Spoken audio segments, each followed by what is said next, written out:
is a machine with 800 horses coursing through its veins. Ignited.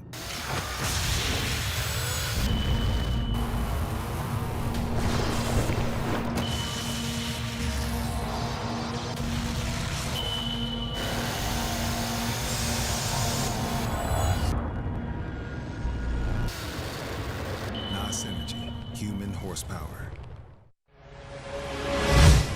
I'm Dylan Hughes, Formula Drift Pro driver, and today we're going to talk about Royal Purple HPS and what actually goes into it. There's a lot of talk about additives, and Royal Purple has its proprietary Centerlick technology. It is fortified with a high level of zinc phosphorus anti-wear additive for exceptional protection against heat and wear. Its high film strength improves sealing between the piston ring and cylinder wall for maximum horsepower and torque. Royal Purple HPS, race car technology for the street.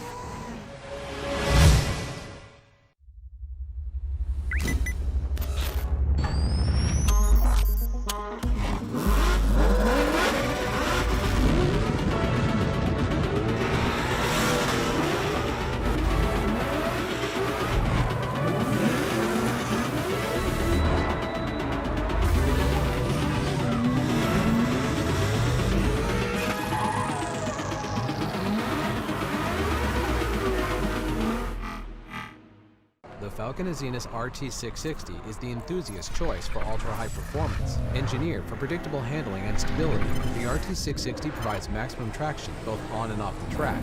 Your competitive edge has arrived with the Falcon Azenis RT660. Formula Drift is brought to you by Toyota. Let's go places. Royal Purple, the official engine oil of Formula Drift, the synthetic expert. NOS, the official energy drink of Formula Drift. NOS High Performance Energy. How hard will you drive?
Welcome to Atlanta, everybody. We are live from Braselton, Georgia, Michelin Raceway Road, Atlanta. This is the Royal Purple Road to the Championship presented by O'Reilly Auto Parts Atlanta. Make some noise! Oh my gosh, listen to that, Ryan. Look at this. We are open, baby. And again, everybody practicing. And it's really great to be back here with you once again. The fans, my co-host, I'm Jared Deanna. Joining me once again, Ryan Sage.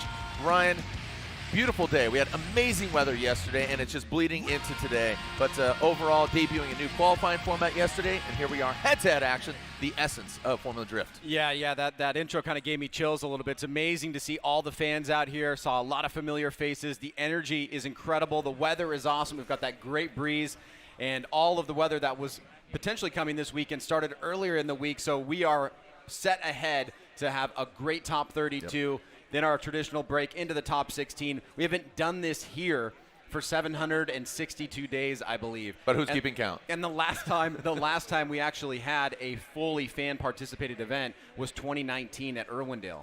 So it's an unbelievable experience to be here with all the fans, with you, with everybody, to see the drivers, how well they've prepared in the offseason, and just the historical setting of being here at Road Atlanta, the place where the very first Formula Drift event took place. I'm feeling old, but I'm feeling celebratory because 2004, everything kicked off here. That was the womb of Formula Drift. The boys, the cars, they are back in the building. We got Rome there. This is live from the top of the hill at this infamous track that got paved just for us. Adam LZ. I know all the lizards that would have deemed the Adam LZ fans. I'm calling them the lizards. See if that sticks, but I know they are rooting for him. He barely got in by the skin of his teeth. But let's take a look at our 2021 schedule as well, because normally we kick off, eight rounds. We kick it off at the streets of Long Beach at the Long Beach Grand Prix, but now kicking off here in Atlanta. Look at the Toyota boys. So last year it was all about two Mustangs on top, 1 and 2. Right behind them, 2 Toyotas.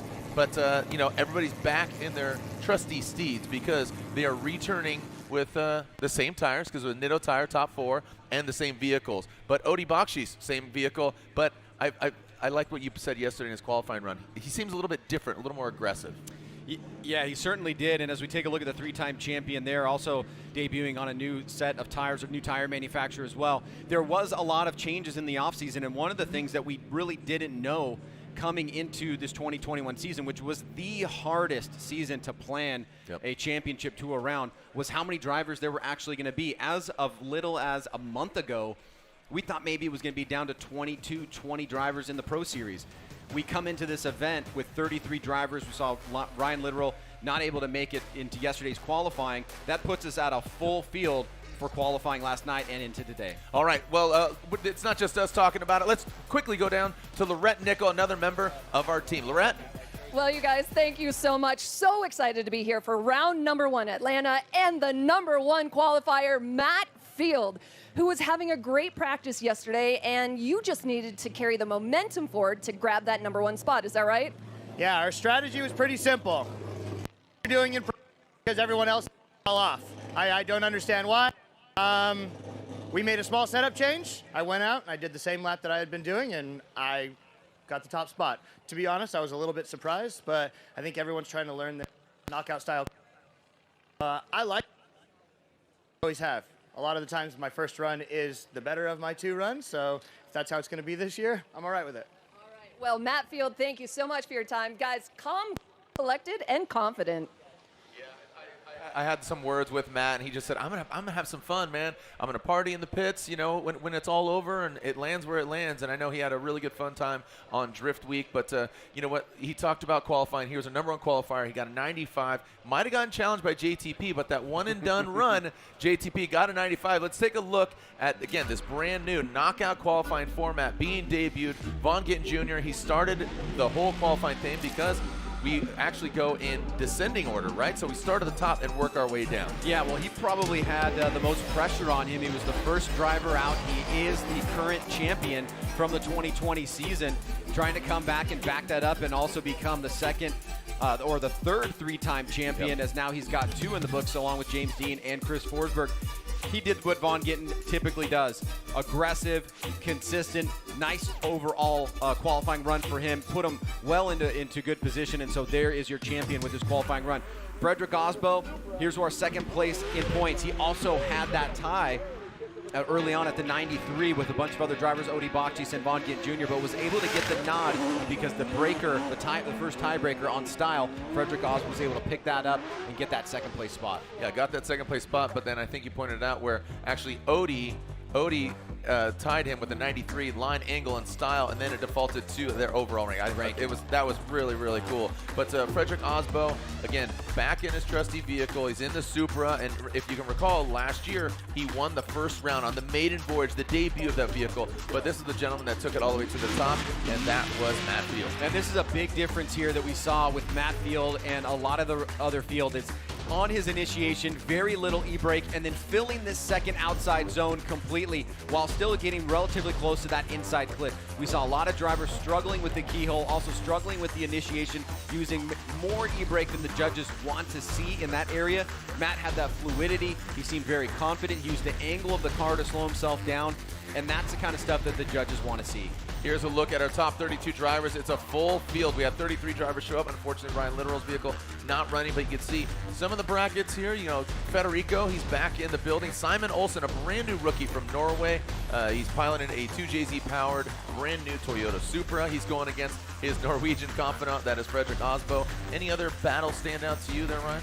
I mean, there's a lot of them. You obviously, with Ken Gushi doing very well in qualifying, Justin Pawlak having to be relegated to the knockout group.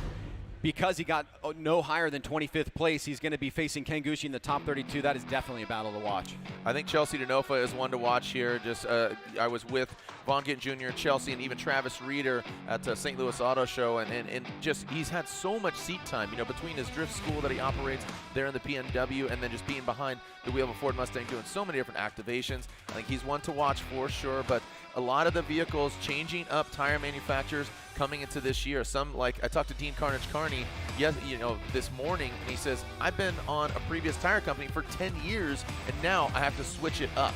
So you got to think, being competitive, it's going to be an interesting year for a lot of these drivers, getting familiar, getting reacclimated with their vehicle. Here's our 2021 season schedule. Of course, we are right here where the red clay dirt meets the track, Atlanta, Georgia, May 7th and 8th. It's going down today. Happy Mother's Day to all you moms out there.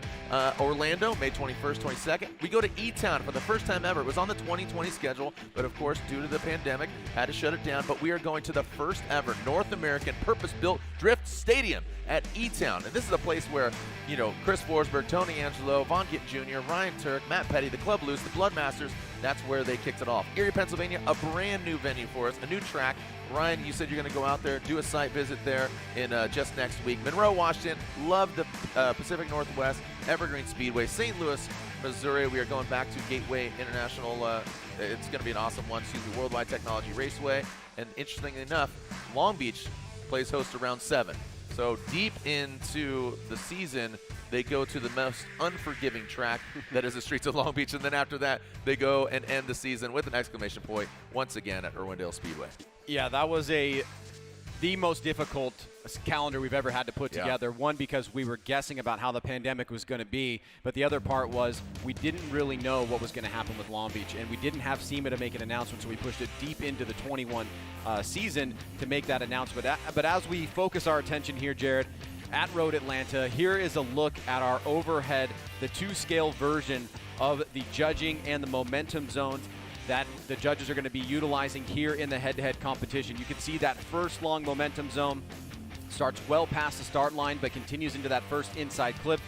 The second momentum zone is going up the hill, and remember, the momentum zone is really where drivers may have an adjustment in their momentum, and it's to alert the chase driver to be aware, still follow close, still try to be as aggressive as you can, but oftentimes if we have an incident or contact there, we will refer back to the momentum zone for judges to make a call on whether or not the chase driver was being too aggressive in the chase and momentum zone, or whether, even the flip side of it, the lead driver maybe took advantage of the momentum zone and was going way too slow in those sections of the course. So it's been a really helpful tool for us, and this gives the fans at home a good idea of where all the zones and clips are, as well as these really important momentum zones. And here is Tuerck Drift. If you haven't played and download Tuerck Drift, this is a track visualization. It's powered by Tuerck Drift, a free-to-play drift game on iOS, Android, and PC. And Gittin Jr. is back to take on this year's championship and defend his title, so you can drive his Mustang just like this. So this is actually from Tuerck Drift, inner clip 1 there, Ryan, as they come down the hill, and that comes into play because this is the only course where we double back. So right here, that's outer zone 1. As they go up the hill, hit that gator strip. Outer zone 2, in the keyhole. You want to fill all of that and then tighten it back up into inner clip 2. Now, as you exit out of the keyhole, you're going to see that as just a course marker, but that is a touch and go as you re-enter, and you're going to transition back. What was inside clip 1 is now inner clip 3. You want to maintain drift all the way through the finish line, making sure you don't hit the grass, and of course, you want to download Tuerck Drift. Did I do that right, Ryan? Is that okay? I think you did a pretty good job there. All right, yeah. Thank you. I appreciate that. All right, let's take a look at the tandem format here, Ryan. Again, please download Tuerck Drift on iOS, Android, and PC. Download it and play now with up to 16-player tournaments, 10 friends. It's got an awesome engagement. So, tandem drift format, Ryan, what are we looking at? Well, we saw our knockout qualifying yesterday. That seeded the bracket for today's tandem format. These drivers are going to be competing in single elimination head-to-head battles, with each battle consisting of 2 runs. The higher qualified driver will lead the first run and chase the second. And of course, for the judges, they've got 3 options: driver A, driver B, or one more time. That is the simplistic format. To me, the tandem format, tandem drifting, however you want to label it, is the essence of the sport for me. It really comes down to this. Yesterday, it's fun, it's exciting, but really drifting for me is about the head-to-head action, and that is what makes the sport so exciting. And there's drivers that are good qualifiers, and now with this, the knockout qualifying format, the KQF, it changes the game a little bit. One and done, or you got that, the late 8, as we're kind of branding them unofficially. But let's take a look at the lead driver goals and chase driver goals. Yeah, and this is what's stated in the driver's meeting. For the lead driver, his goals are to run that qualifying line. Try to run as close to a 100-point qualifying run as you can.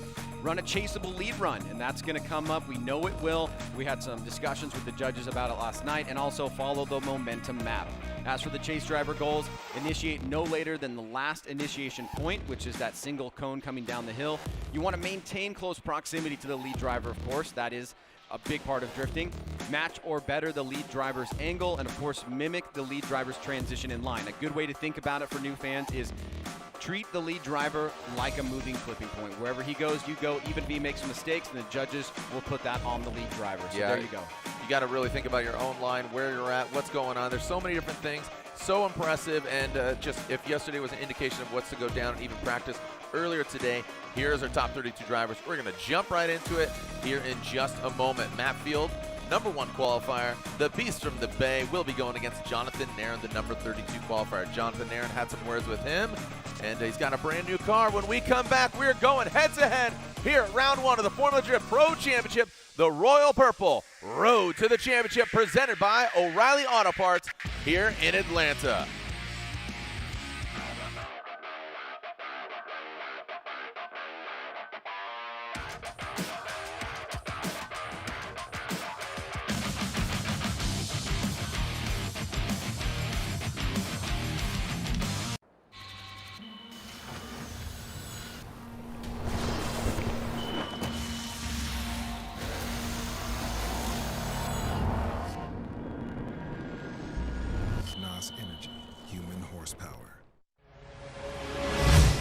I'm Gittin Hughes, Formula Drift Pro driver, and today we're going to talk about Royal Purple HPS and what actually goes into it.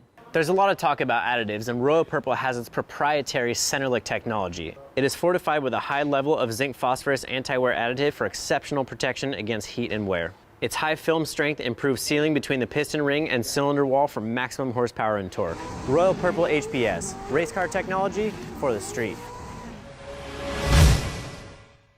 At Holley, we're gearheads too, so we decided to create a one-stop shop for all things automotive, a place we call Motor Life. Motor Life is Holley's new completely free digital magazine that houses the how-to stories, car features, news, and videos that car folks love. To check it out, head on over to motorlife.com and don't forget to subscribe to our Motor Life newsletter so you won't miss any of this great car-centric content.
Look at this. The stage is set, and you know what? Action speaks louder than words, and that's coming from an announcer. So we are ready to see some action.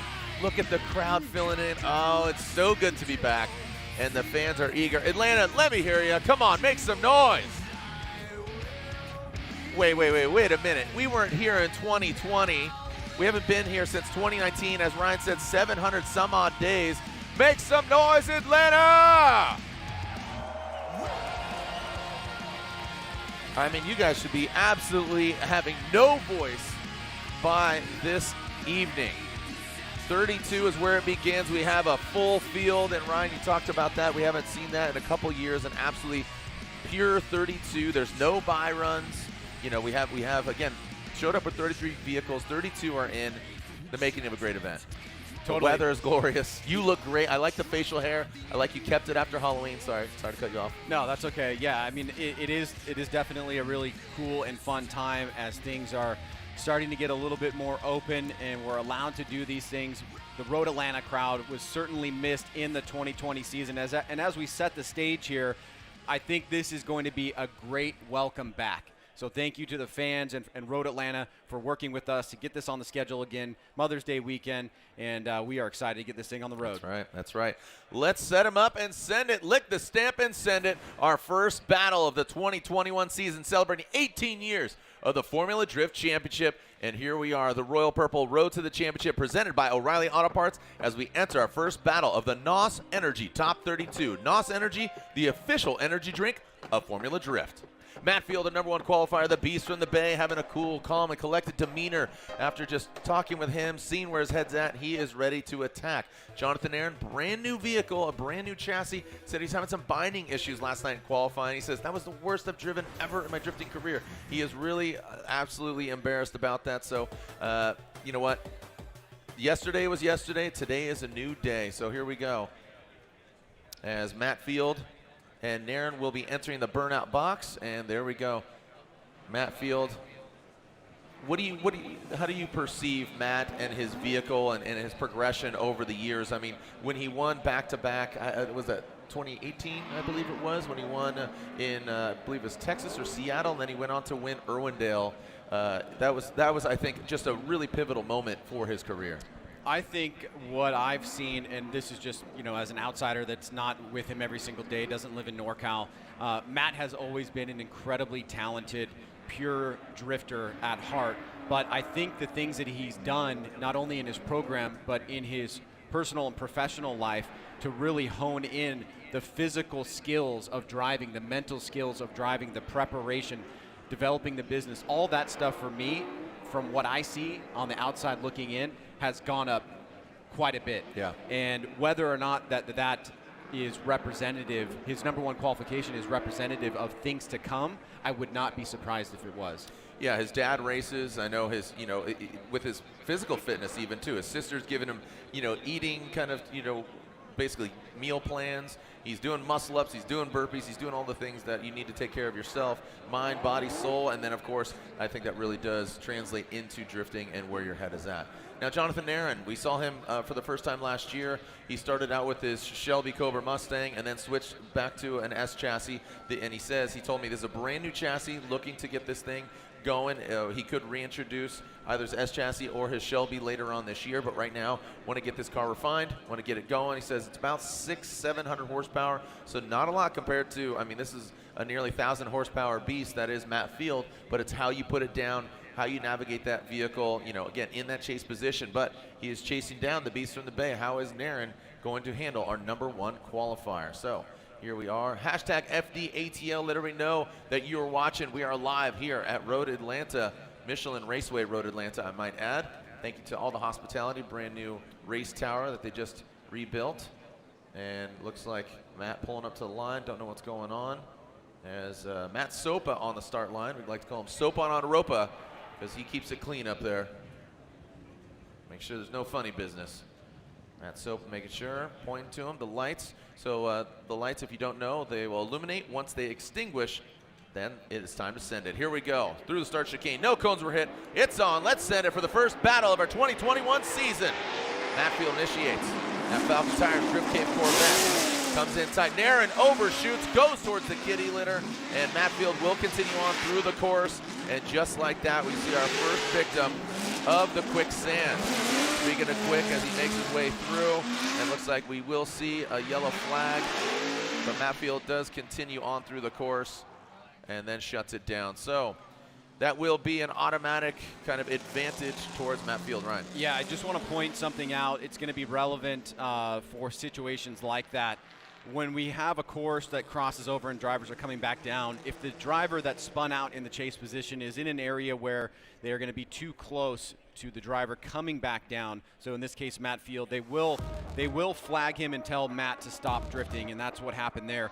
If the driver is in a safe place, the lead driver would still need to finish the run, but it's all going to be determined by the judges and by the safety staff up here about whether or not it's safe for that driver to continue the run. So Matt did the right thing there by shutting it down. He got flagged, so he didn't need to finish the run. It will be an incomplete in the chase position for Nerren, and now Matt Field has a strong advantage going into his chase run. Yeah, Needle is going his way, but it seems that unfortunately for Nerren, that those binding issues came up. He says just when he went to go transition, it just would not come back, so it would bind up. So I know he's feeling a little down on himself, but this is just new car woes, and he kept it in the gravel, stayed pinned on it so he didn't get stuck and didn't want to bring all the gravel back on track. So unfortunately for Nerren, he does have that deficit that he will have to make up. There's a better look at it from the FPV drone. You can see that front end just washing out for Nerren. Unfortunately not able to be much of a factor here against Matt Field. Field, look at this, even in his lead run, driving pretty close to his qualifying pass that he had yesterday. And then right here is where he notices that the flags are coming up, and so he shuts it down. We will get the next guys up as we clean things up and get, I believe Nerren may possibly call a competition timeout here. Did you hear anything over the radio? No, they just said they're going to advance on, so I would have to assume, I mean, it would be in his best interest to call that, so I believe we're just going to go ahead and advance on. Was there a competition timeout called on Nerren's behalf? Okay, so yes, a competition timeout was called. So we are moving on to Chelsea Denofa and Taylor Hull.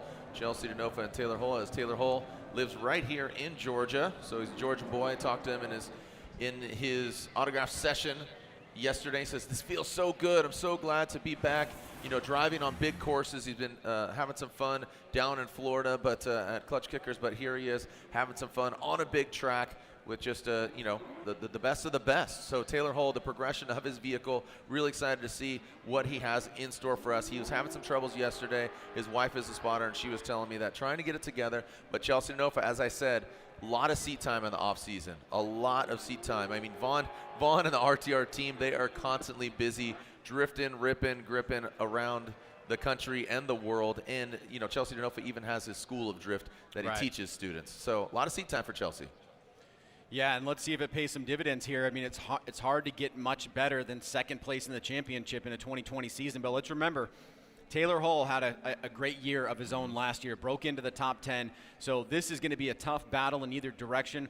We get to see for the first time how these drivers have prepared in the offseason and what they look like in head-to-head competition. Also keep in mind that Taylor Hull was on a previous tire manufacturer. He switched from one from last year to this year, a different one for him. So as Taylor Hull, and we are getting clear to send, and Hull is ready to throw down that comp cams. He is on Nexen Tire Yellow Speed Racing Cadillac ATSV from Sonoya, Georgia. Chelsea Denofa will lead with the gold nose. That BC Racing Ditto Tire Ford Performance Mustang RTR Spec 5D for drift. Coming to that first clip, nice job by Chelsea Denofa. Taylor Hull, he's tracking him down, pulling away up the hill. Chelsea comes into that second outside zone in the keyhole. You can see Taylor Hull compromising that distance to that outside zone and gaining that proximity. Is that what the judges are looking for? And brings around that last clip. Good transition. As I said, Chelsea, a hard act to follow, Ryan. The judges do want to see drivers make adjustments and changes if they find themselves falling behind, even if that means sacrificing some of the criteria, because we do need to see close tandem. So we'll take a look at this again. Taylor Hull was starting to fall behind a little bit. Denofa really getting out of the gate well. You can see that big, long e-brake pull, but he gets back on the throttle much earlier than that first inside clip, and that's acceptable from the judges. Here's where we start seeing that gap develop. Hull, I think smartly here, cuts the line to gain proximity. So he's sacrificing one little bit of criteria to gain it in another area right there by getting proximity through inside clip number 2. You can see the closeness between the two drivers is pretty good. Leaving the keyhole, Denofa gets back on throttle, maintains a great line coming down the hill, and you can just see how much smoke we're dealing with overall coming through the smoke line that they put down as they were going up the hill, and then through the finish, a little bit of reduction of angle there for Hull right before the finish line overall. But now we get to switch things up. Denofa will go to the chase position, and Taylor Hull will take the lead. The wind is nice. It obviously feels cool, and it clears out that smoke, so it's not lingering here in the daytime. We'll see how it goes. Last night, the wind died, and the smoke became a factor, became not so much an issue as previous years, but obviously it does impair the vision of the drivers.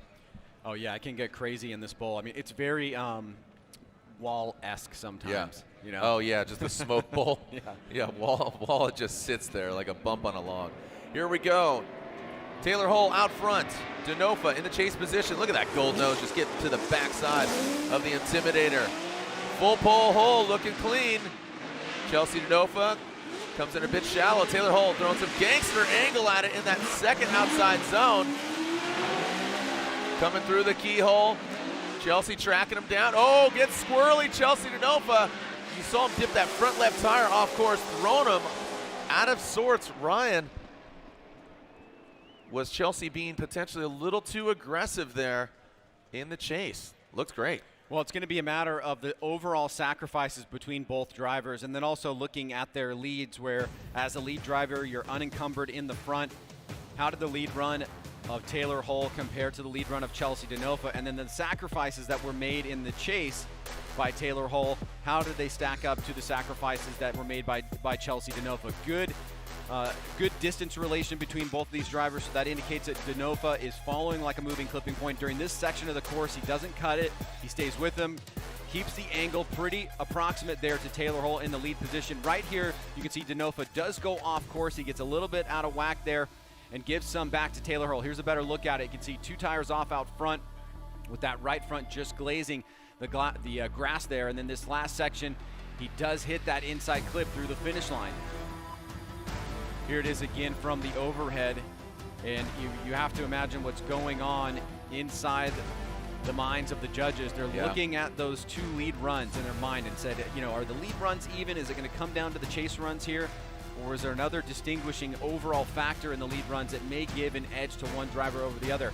Looks like Hull is doing his job as a lead driver. He's getting out to the sections of the course, and this is where Denofa had a little bit of a tough time. The first part of the course, Denofa did pretty well. He was tight on inside clip 1. He followed him up the hill pretty well, but leaving the keyhole got a little bit adjusted into that transition going down the hill with that little grass section right there, and you can see he drives basically 2 tires off there in the front.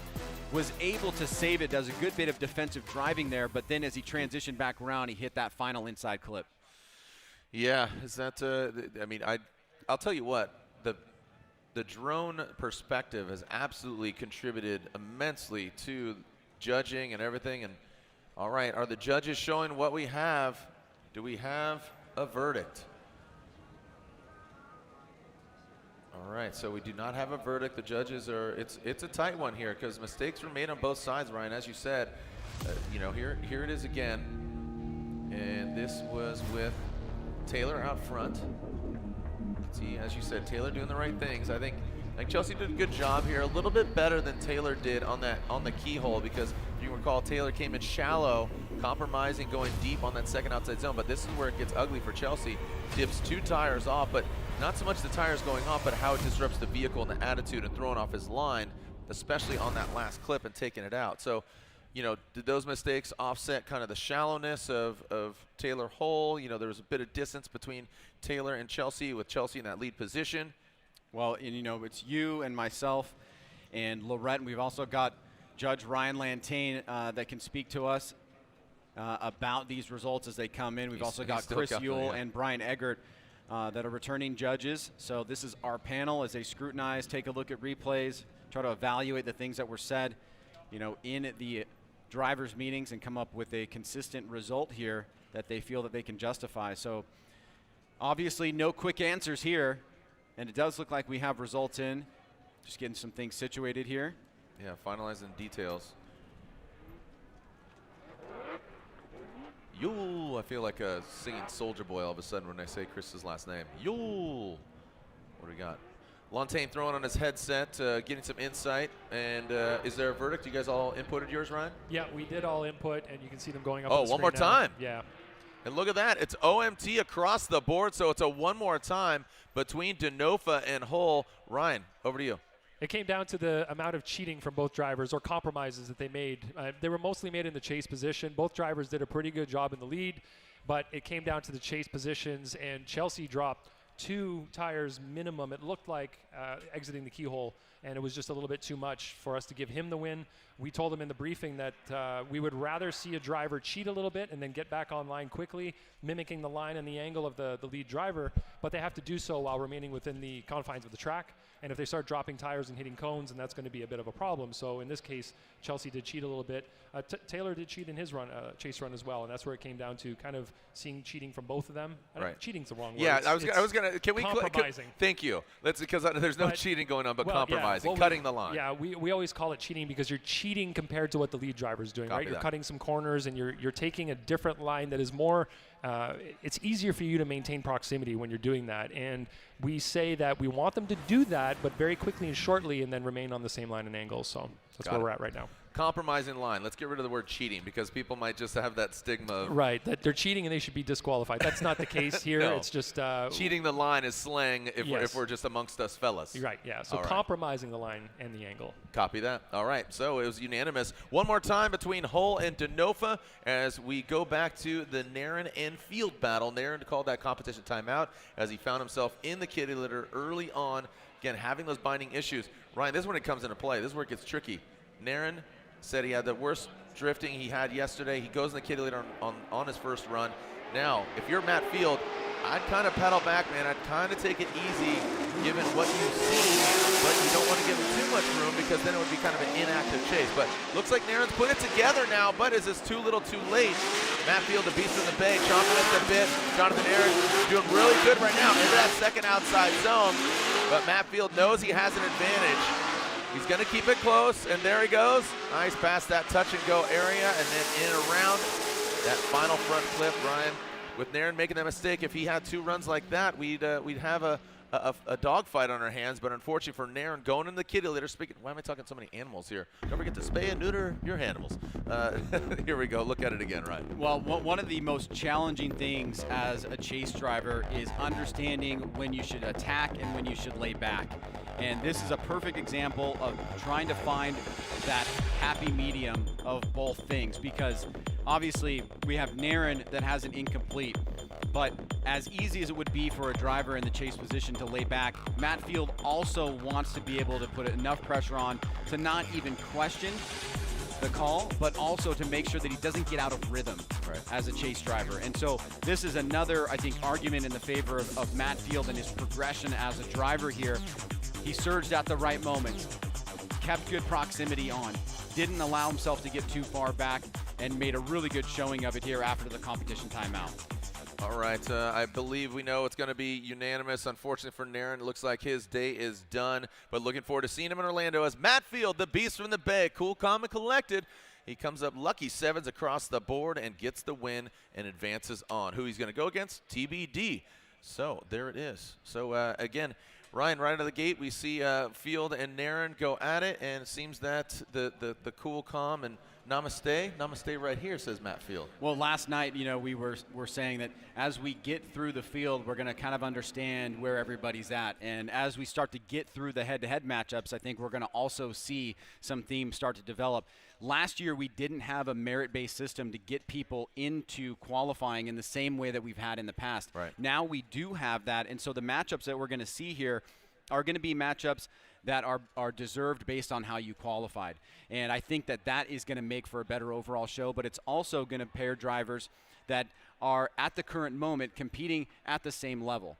Okay. So we are looking forward to this top 32 and how it's going to play out, but we are also expecting that we're going to see some great battles. Yep.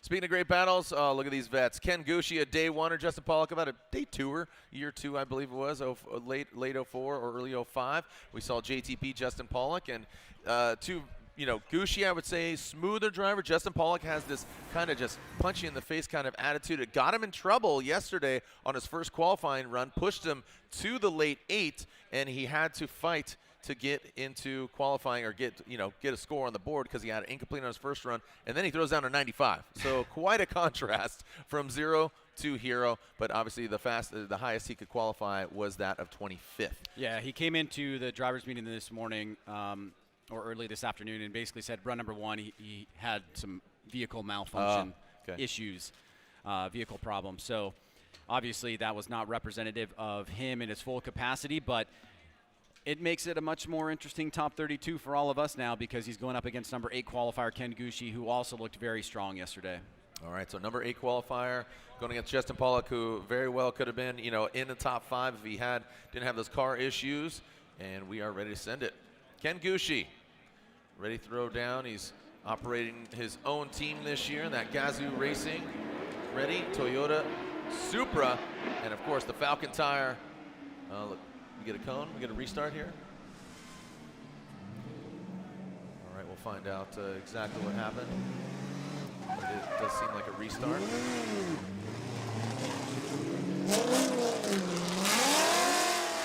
Gushi came to a halt.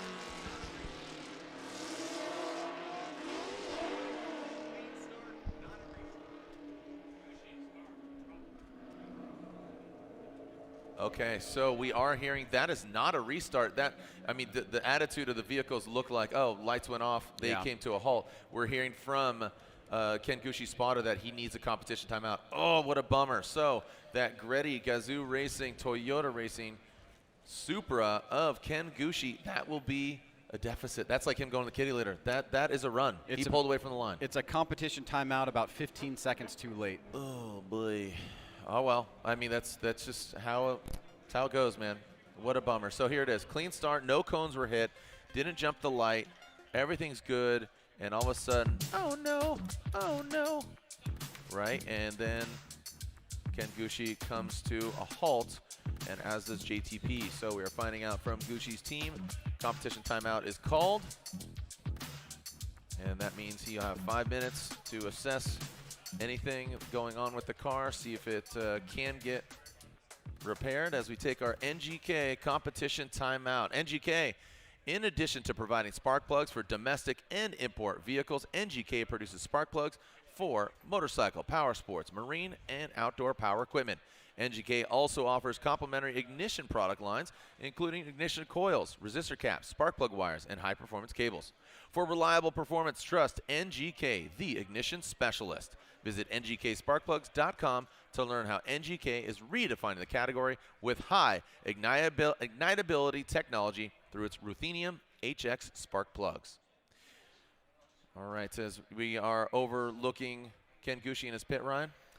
Yeah, and as the competition timeout plays out, just to remind all the fans at home, basically what happens there is each team or each driver gets one competition timeout per weekend.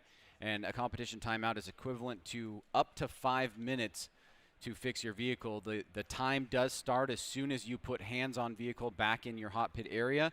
And so that is what we're seeing for Ken Gushi's team. But as you rightly pointed out, Jared, it's going to be really a big uphill battle for Ken Gushi because he will now have an equivalent of an incomplete or a zero on one of his runs due to the fact that he left the line and it looks like the car had some problems. So we'll be moving on here to our next pair of drivers and come back to figure out what's going to happen with Ken Gushi. Yeah, see if he can even get the car back up in running order. Yoshihara, a former champion, a veteran, going against, third or fourth season here for Kazuya Taguchi, now lives in Los Angeles, California. 2 Japanese drivers, and what look to be very similar vehicles are farther from the truth. You got kind of the JDM build, and I mean, Yoshihara, JDM driver, right-hand drive, but with a turbocharged LS under the hood. So quite a contrast here. So Kazuya Taguchi, brand new vehicle. He's driving that Toyota 86, and Yoshihara is actually a Subaru BRZ. So Yoshihara will lead. He qualified better than Kazuya Taguchi, as Yoshihara qualified 9th, and Taguchi qualifying 24th in that up garage, bright yellow GT radial Toyota 86. All right, looks like we are sending cars. Again, that comp timeout being called by the Goosh. We'll go back to that. And remember, we have our Denofa and Hull battle with them one more time. Yoshihara leading. Taguchi in the chase position. What do we have? Yoshihara initiating. No further than that 3-2-1 cone, and Dai brings it all the way around, gets into the dirt. Taguchi right there. Was there contact made? I definitely want to take a look at the Air Force instant replay. Into the keyhole, into that second outside zone. Taguchi drops back a bit as Dai brings it around and out of the keyhole. Past the touch and go, dragging their bumper right and hovering over that gator strip and across the finish line. I want to see that initiation from a couple different angles there, Ryan. That was pretty interesting. Well, at first pass, it looks like both drivers had some issues. Dai went a little bit long coming out of the initiation, and Taguchi angled up extremely big here and almost lost it. So it looks like some mistakes by both drivers there. Very luckily that we didn't see a contact or collision that became apparent right there on the touch and go from coming down the hill. And as you can see right there, Dai almost getting that second rear tire into the kitty litter, which would have been really problematic, and it did slow down Taguchi, but obviously the judges are accounting for all of this and making those adjustments. Now we start to see the battle come back into play here. Good job by Daijiro Yoshihara getting to that second outside zone. Taguchi keeping the pressure on as they wrap through this inside clip and then come down the hill here. And as we surge forward through that big cloud of dirt that was popped up by Gushi getting into the kitty litter, we can see this last and final turn as both drivers finish up the run. So a little bit hairy out front for both Ken Gushi and Kazuya Taguchi, and something for the judges to think about. Almost looks like to me it was kind of independent in terms of the big angle from Taguchi and then Dai going off course. So it may be two potentially equal mistakes. Funny thing you did there is you called Dai Yoshihara Ken Gushi. Did I really? Did. Thank you for that. You did, but I'm not rolling you, but it's only a running joke between them as well. So yeah, here's that initiation with Yoshihara, the turn 14 distribution, Falcon tires, BRZ. So you see him initiate. Again, no later than that 3-2-1 cone. I mean, Dai had great angle there, but just too much. And we've seen that from a lot of the drivers, even in practice. You know, we saw it from Adam LZ yesterday qualifying. That forced him to going to the late 8th and getting that second run in order to get a qualifying spot. I think maybe the judges can shake their head. Were they looking if there was any contact? Were you guys looking for any contact there? Is that what you were kind of going for? Or?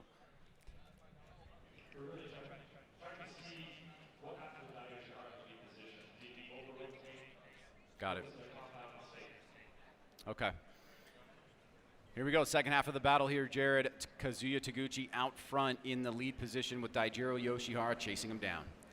All right, Taguchi, Yoshihara, that is right, Ryan. That is Taguchi and Yoshihara. No, Gushi just went, Ryan, just to clarify. Thank you. Okay, all right, just want to clarify. What, did I do it again? No, you didn't. Because last year you broke my ball. You broke my bees about Eves and Rome at Seattle. You kind of just like kept going. Didn't know if you were doing that again. No, I won't. It's done. It's done. It is done. All right, so there was an official restart cone, or was a cone hit, or did they jump the light? A cone was hit. And there's Sopa on Europa, keeping it clean, making sure nothing dirty slips past him.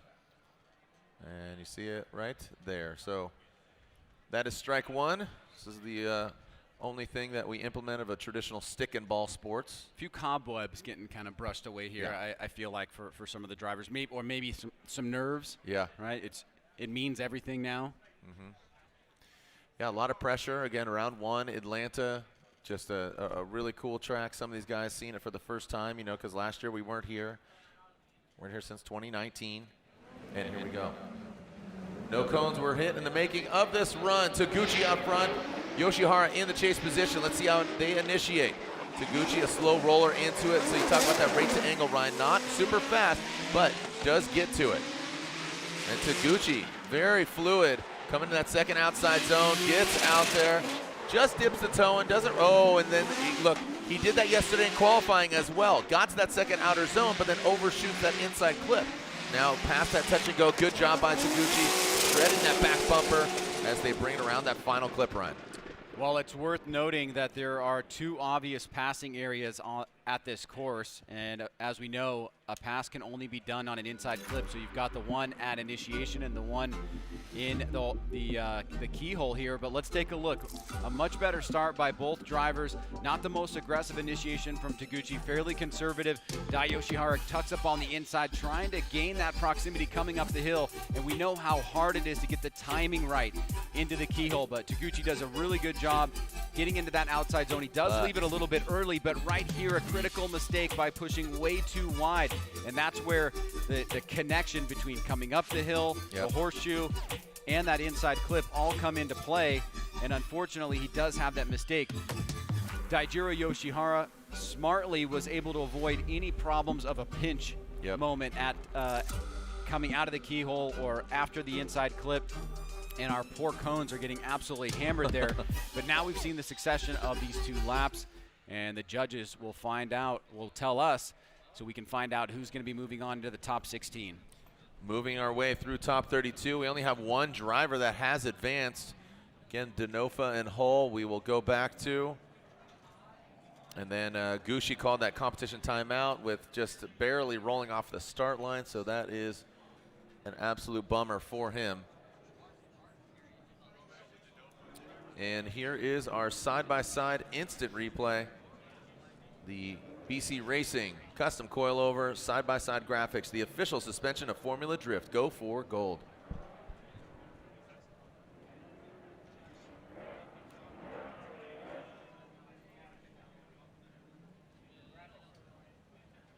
Two great-looking vehicles here, Ryan, and here it is, the side-by-side. Always love this perspective, love this view, because you really get to kind of look two places at once.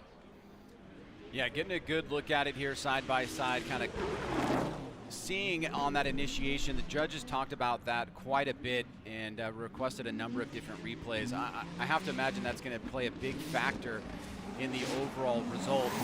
The second run on the right-hand side was a little bit cleaner. We saw that mistake from Taguchi. And I think it's going to come down, like a lot of these battles, to the weighting of the overall mistakes. Did the mistake that Guy made on initiation, didn't have any way that you could tie that to what happened to Taguchi? Look at this. Taguchi gets, I believe that's Chris. And look at that. Kazuya Taguchi gets the win. Lantain, going over to you. It is unanimous. So Kazuya Taguchi gets the win. Dai just messed up on initiation, huh? There, hold on real quick as we pop in here with Ryan Lantain, our judge. Ryan, let me give you a little check there. Good? Check. All right, trying to get some insight here from Lantain as Taylor Hull and Chelsea Denofa. Are we good now? Are we good now? Yeah, I think we're good. Yeah, it came down to Dai's mistake at initiation. He overshot after inside clip 1.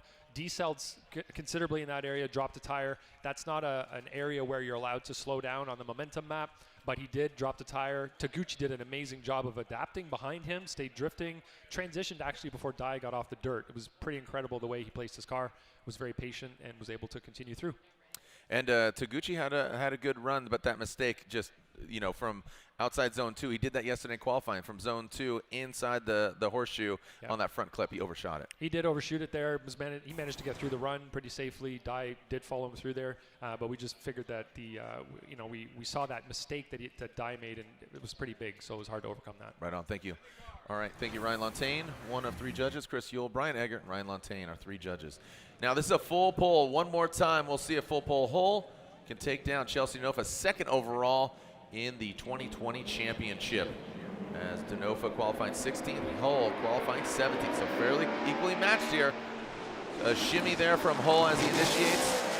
Oh, man, kind of overshooting it, giving him bit off a little more than he could chew there on initiation. Now coming up the hill is Chelsea Denofa to that second outside zone. You can see a large gap between them. Chelsea could be a little bit closer on that front clip. I mean, Taylor Holt just coming now into view. And Chelsea looking pretty dialed there, Ryan. It wasn't a 100-point run out front, but just let's take a look at it again. One of the most difficult things to do on this course is maintain pace with the lead driver if you don't have a good initiation that sets you up appropriately to get in the pocket and on the same line. And you can see here Taylor Hull pushes a bit too wide, and because of the amount of grip and power that Denofa has in that vehicle, it even magnifies that problem even more. You can see once that happens, Hull has to kind of reset here, but Denofa's gone. I mean, he is already entering the keyhole as Hull is just coming up into the middle of the uphill. So Denofa out front with his lead run is something that we'll take a look at when we look at the second half of this battle in terms of how Taylor is able to match and mimic that. But as far as the chase run is concerned, Hull has put himself at a disadvantage here that Chelsea can take advantage of, because his spotter can tell him, look, hey, he didn't have a good chase run. This is what you need to do to get the win. Yeah, very unfortunate there for Taylor Hull. You saw it just grasping for it and trying to play catch up. And it's not about how quickly you go through the course, but you have to hit those clipping zones, hit the points, hit all the necessary criteria. I have a feeling Taylor Hull's really going to throw it down. He knows he has an uphill battle here. And knowing Chelsea, he always turns it up. So taking out, not totally center punching that first inside clip, is Taylor Hull now into the keyhole. Really good execution there. Get all the way out to that outside zone. Now coming back down the hill. Let's see how Taylor manages this. Pass the touch and go. Chelsea, look at that. Taylor in that comp cams. Cadillac ATS-V really throwing it down. You know, again, just a brand new tire there. He's on Nexen tires, the Yellow Speed Racing Cadillac. Yeah, and credit here to Taylor Hull on this second run. really laying down and putting a lot of effort and speed into this second run to try and use all the track in the way that it's supposed to be used, but try to get away from Chelsea Denofa. Try to force it one more time, try to force Chelsea to make a mistake. Now Chelsea Denofa was able to keep the pressure on for the first half of the course. He kind of let Hull pull away on the second, or Hull was able to pull away from Chelsea on the second, but I think the mistake that was made by Taylor Hull was significant enough that just that little gap towards the end there is not going to be enough to override it into Taylor Hull's favor. However, this is a strong lead run for him. Great job here overall, and this is where you can see Hull really starts getting on it, pulls a little bit of a gap here towards that last section of the course, and it looks like just ran over that inside clip there, but overall pretty good lead run from him. Okay, as we are waiting the outcome here, and you can see those two hot rods waiting in the wings. I mean, fans all the way up there on the start line in the start grid area. Everybody emphatic to get back here in the building. Formula Drift live here from Michelin Raceway, Road Atlanta. Look at the tents, the flags waving. Oh, love it. So the winner of this battle between Denofa and Hull will be going against Matt Field. So Matt Field waits in the wings. You can see the comp cams. Edelbrock, Nexen tires, Cadillac ATSV, Liqui-Moly on the side, Yellow Speed Racing suspension, and then the Ford Mustang of Chelsea Denofa, BC Racing. Oh, hey, also, if you're here in the building, make sure you stop by the RTR. They got a party in the pits at 5:45. You can go the Fun Haver Pit Party at 5:45 here in the building. All right, waiting for the verdict here from Ryan, Brian, and Chris. All right, looks like the scores are in.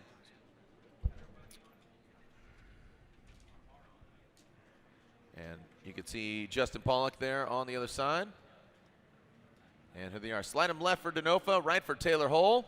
Whoa. That is incorrect. That is incorrect. That's not right. That is not right.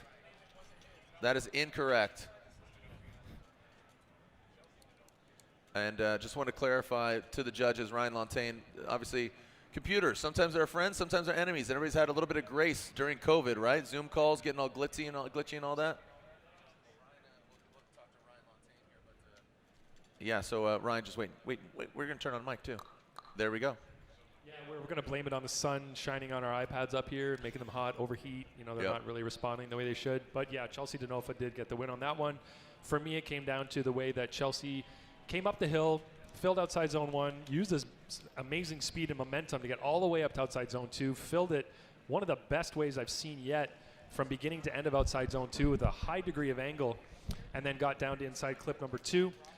When Taylor was leading, he did not really get up all the way to outside zone 2, left it a little bit early, wasn't as deep, and then dropped a tire on the exiting the horseshoe. And I think the big one was coming up the hill, dropped a tire and hit inside clip 1. So made a few mistakes and just wasn't as aggressive and planted as, and really positioning his car the way we wanted to see.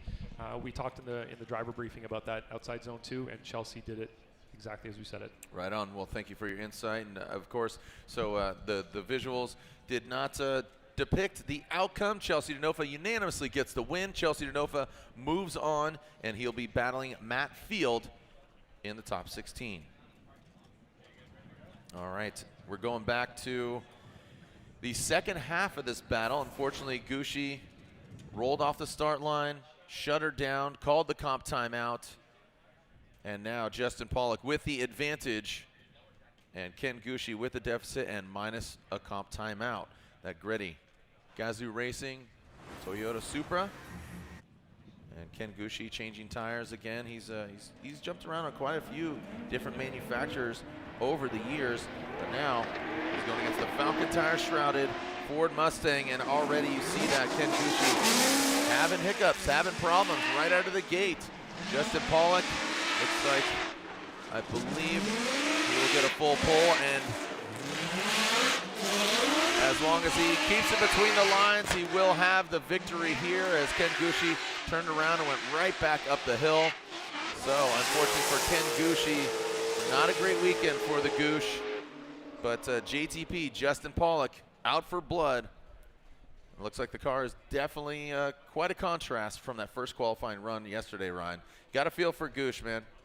Tough break there for him.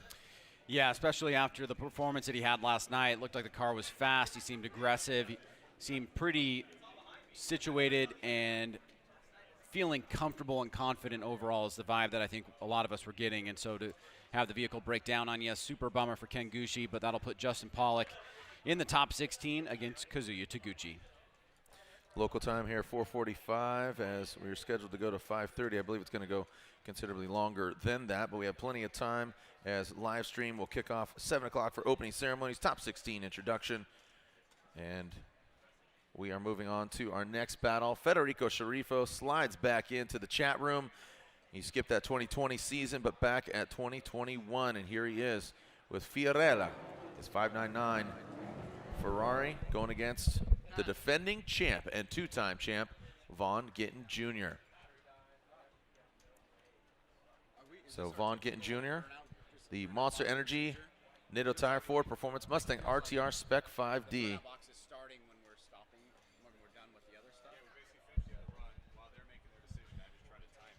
And we're seeing him warm up his Nitto tires.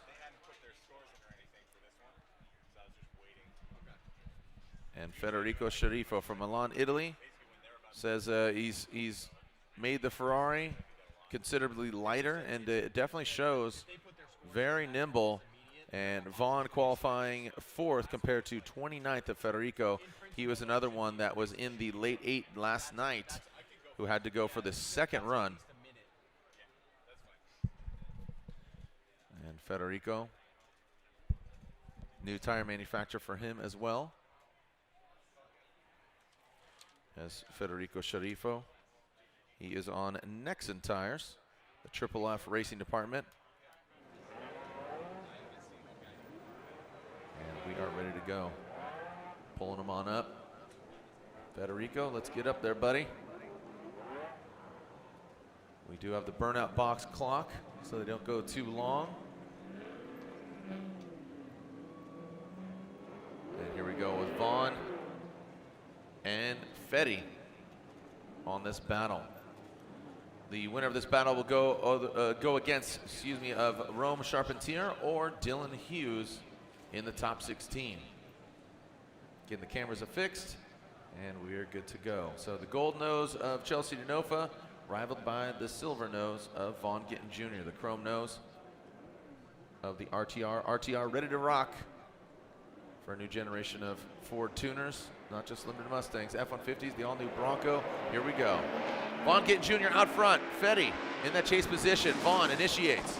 Coming in that first front clip. Big angle there from Vaughn Gittin Jr. Federico very close in proximity. Just as I say that, Vaughn pulls away into the keyhole in that second outside zone. Fetty taking a shallower line. Oh, it looks like he had to check himself up before he wrecked himself up. And now back past that touch and go area and headed back up the hill. Your current and defending Formula Drift champion Vaughn Gittin Jr. making it look good as Fetty got a front row seat and almost too close a front seat or riding shotgun seat into Vaughn Gittin Jr.'s vehicle. We just talked about that exact situation, didn't we, about getting pinched at inside clip number 1. Fetty came out of the gate a little bit hot there. He hit a cone, but just to clarify, that only pertains to the lead driver when we do the restart there. Big angle by Vaughn Gittin Jr. Fetty keeping it pretty close, competitive through the inside clip, always a really critical part of the course. Now coming up the hill, this is where we're going to see the biggest event that happened on this run between these two drivers.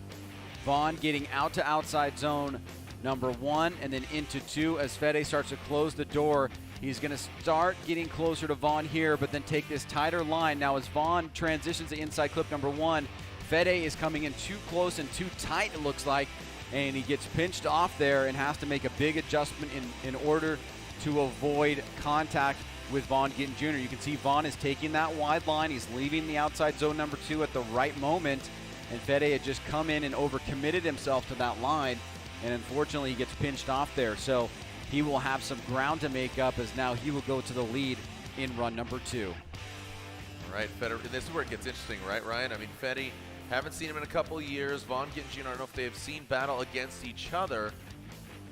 just a couple years ago, but Federico making a lot of noise a couple years ago, the first ever Ferrari in Formula Drift competition.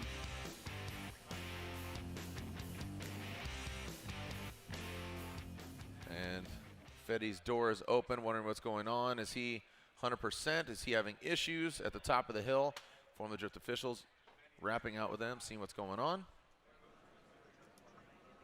Is he ready to run, Mr. Ready to Rock? And it looks like, man, the hits just keep coming. I believe that's going to be a competition timeout there for Federico. One RTR Mustang is already in the top 16. Denofa, he'll be going against Field. We got JTP, another Ford Mustang, not part of the RTR duo. And as we are seeing what's going on with Fetty, let's throw it up to Laurent Nickel, who's with the Goosh. Well, Ken Gushi always comes in swinging and fighting, and you told me that, unfortunately, this was round one that was some gremlins were starting to pop up, and you had to call that competition 5-minute. What happened? Yeah, so during practice with my run against Justin Pawlak, coincidentally, we lined up together, and we were matched up together for the top 32, so I kind of went in a little too hard, locked it up on turn one, and bumped him a little bit, but that bump, I guess, caused some vacuum lines to rib, and I didn't get a second practice after that, so I didn't know the problem until we actually got to the line for the top 32, ran our first lap and realized I had no power, so I had to turn around, call it 5 minutes, have my guys check it out. I thought we had it fixed, line up for the second run, and during the warm-up, I realized I had no power, so I mic'd it into my spotter, telling him I'm gonna go for it, but if on the run-up I have no power, I'm gonna turn it around because I don't wanna, cause any big accidents. But it's very unfortunate. I mean, we haven't really had much driving time with this car during the off-season, and the problems are just starting to show up. So we'll get it fixed. We'll come back harder for Orlando, but that's all for us this weekend. Ken, thank you so much. Thank you, guys. Jared. Thank you, Laurent. Thank you, Ken Gushi. We'll see you in Orlando, buddy. When we come back, we'll continue the action here at the Royal Purple Road to the Championship, presented by O'Reilly Auto Parts.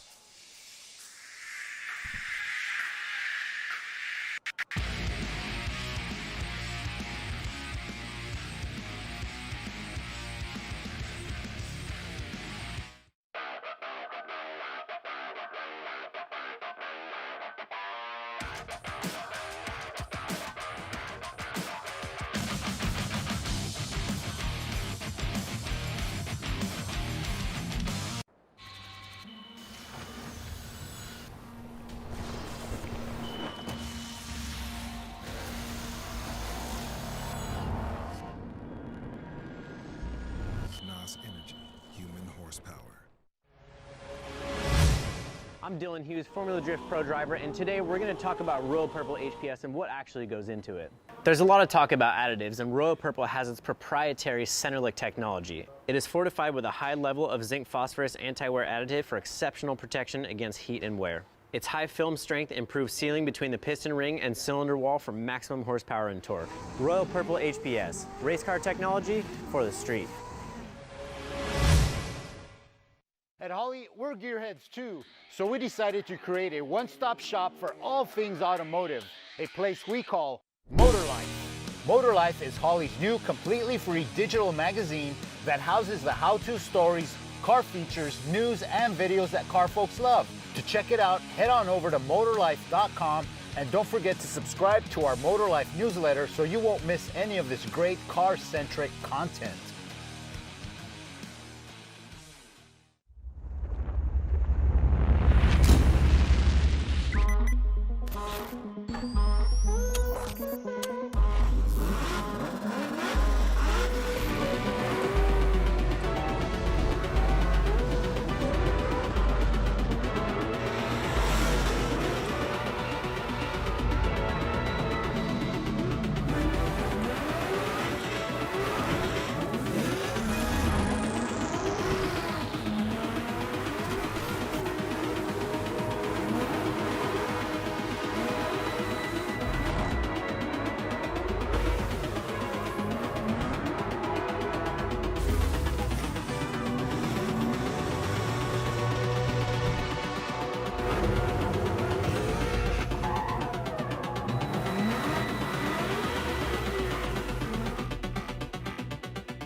Formula Drift is brought to you by Air Force, Aim High. Type S, official lighting sponsor of Formula Drift. Lights, camera, power, fun. And GT Radial, experience the performance.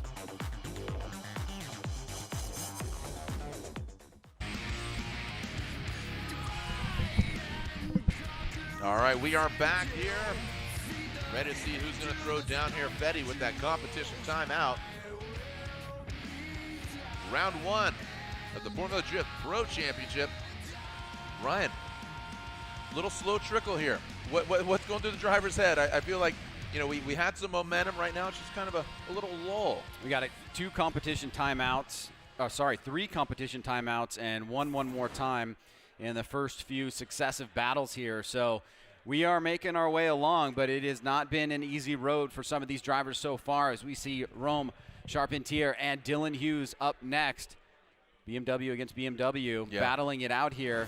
We know that Dylan had some troubles yesterday. We'll see how the car is set for today's tandem competition. Rome starting off his year last year with a crazy situation going into St. Louis, looking to get the 21 start. A lot better than that, and he's been looking pretty good so far. Got that 13th place qualification compared to Dylan's 20th, and they will do battle up next. Here we go. You know, some drivers qualify better than some drivers, you know, and then when push comes to shove, they just get a little more spirited in head-to-head. I think that might be the case with Dylan. What do you think? Which way is your needle going here? I like that term, spirited. It's not as aggressive. Right. So that it just implies like, okay, I got to do this. It's like a stepping up quality. We got to throw it down, yeah. And this should be a good battle here as we make our way through. Rome Charpentier, the higher qualified driver, will lead with Dylan Hughes chasing him down. Yep. All right. So the garagistic vehicle. Going against the royal purple BMW of Dylan Hughes, the dozer, ready to throw down. What do we got? Is he going to live up? I mean, we've seen some bulldozing here before, Ryan, and that was between Frederick Aasbo and Von Gittin Jr. Mr. Plow, that's his name. That name again is Mr. Plow. We're talking about Von Gittin Jr. getting after it.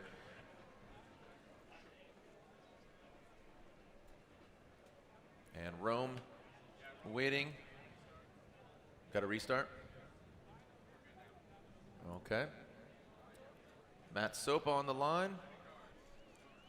Sopa on a ropa. Gets out of the way, strike one. Hack one. Rome through the start chicane. Dylan Hughes keeping it clean. Let's see what we got here. On initiation, Rome out front. Dylan in the chase position. Around that front clip. Pretty straightforward, nothing dynamic as far as the flick and the rate to angle. In that second outer zone, you see Rome fill it. Dylan with really good proximity now, transitioning now out of that keyhole. Oh, look at this. Rome pulling away with great angle. Dylan Hughes coming through the smoke signal and back up the hill. Ryan, let's take a look at it again as the Coliseum is filled with smoke. Good little way to start the first half of this battle here, with both drivers showing some pretty high marks overall. Dylan Hughes keeping the pressure on, coming out of the keyhole and filling that outside zone number 2 was Rome Charpentier. Great on that first inside clip. Let's take a look at it as they go up the hill here. Good transition by both drivers. Rome leading the way, headed up into that keyhole. And as we pick it up, you'll see Dylan eyeing this opportunity for attack, trying to get the timing right as they kind of crunch down together, come into the keyhole. Rome, perfect job in that second outside zone. Good angle, goes a little bit wide on that inside clip, but Dylan anticipates it, keeps the pressure on. He has a little bit of a flub that has him falling back by about a car length and a half, with a little bit less angle there on the transition. But overall, a good way to start this battle between Hughes and Charpentier. One more look here from the FPV. We'll get a pretty dynamic shot of that outside zone being filled and the difference in discrepancy between Rome and Hughes on that section of the course. That's where Dylan got really aggressive and looked solid, especially on the crossover, but a little bit of a hiccup that caused him to fall back just a little bit. Yep, that's exactly as I called it as well. So here we go. Hughes out front, royal purple O'Reilly Auto Parts, BMW's got the 2J under the hood. And now, here we are in the GT Radial, top 32. Through the start chicane. Rome, I have a feeling he's going to apply the pressure here. He knows, I would say, maybe the needle going Rome's way a little bit, but I know Dylan wants it. He is hungry. Now coming up the hill, look at him pulling away. Massive angle there from Hughes. Woo, look at that, fills all of that second outside zone. Really well done. I'd say a little bit more aggressive and, as I said earlier, spirited. Solid execution on that touch and go. Now transitioning back up the hill. Lead versus lead, chase versus chase, Ryan. What I'd like to see here is a BC Racing side by side. Well, that was a really good battle between both of these guys. Dylan coming out strong on that second run. A lot of speed and momentum. Throws a little snap there. Doesn't fully commit to the rate to angle. You can see using a bit of e-brake there to get himself set up. Rome makes a good adjustment, but he falls back a little bit here. Now on the transition going up the hill. Rome looking for his opportunity this time to attack, but Dylan aggressively comes into the keyhole. Gets in a little bit early, taps the first part of that marker for the zone. And a great job there to tuck up on the inside by Rome. Charpentier in the chase position. A lot of smoke being generated by both these drivers, and good angle there by Dylan. Nice transition to the final inside clip and pulls a tiny little gap there on Rome at the end. So a good back and forth battle here between these two drivers in the top 32. Line, angle, style, hitting clipping points, angle, getting that car sideways or as sideways as possible. That rate to angle on initiation, and style, that's just the, getting gangster with it. Just snappy on your transitions, deeper angle, just the X factor that really separates you. That's in qualifying. You're applying those same, criteria to your head-to-head battles, but in that chase position, you want to utilize that lead car as a moving clipping point. Just reiterating the facts here, and slide him left for Rome, right for Dylan Hughes. And it looks like, all right, Chris goes with Dylan Hughes one more time, and one more time. Just want to make sure that is correct with the judges, okay? Just want to make sure after our last graphic. So that is a one more time between them. Okay, all right, so I apologize. Brian Eggert is actually the top judge, and then it goes Ryan Lontaine and then Chris. Ryan? Yeah, this is the side-by-side from BC Racing of what the judges saw. Both drivers, I think, probably the right call here. Some tiny mistakes by both drivers, but at the same time also some high marks in both in the lead and the chase position. So we will see them go one more time, and we will now move back to the second half of the Von Gittin Jr. and Federico Sceriffo battle, where Federico Sceriffo, if you're just joining us, had to call a competition timeout. And he didn't make it. And he did not make it. So Von Gittin Jr. will go solo out there and move on into the top 16 to either face Charpentier or Hughes. That's right. So Fetty, unfortunately, not making it in his competition timeout. So you know what? Let's lay back and listen to the Monster Energy Nitto Tire Ford Performance Mustang RTR Spec 5D, Mr. Ready to Rock, and current defending Formula Drift champion, Von Gittin Jr.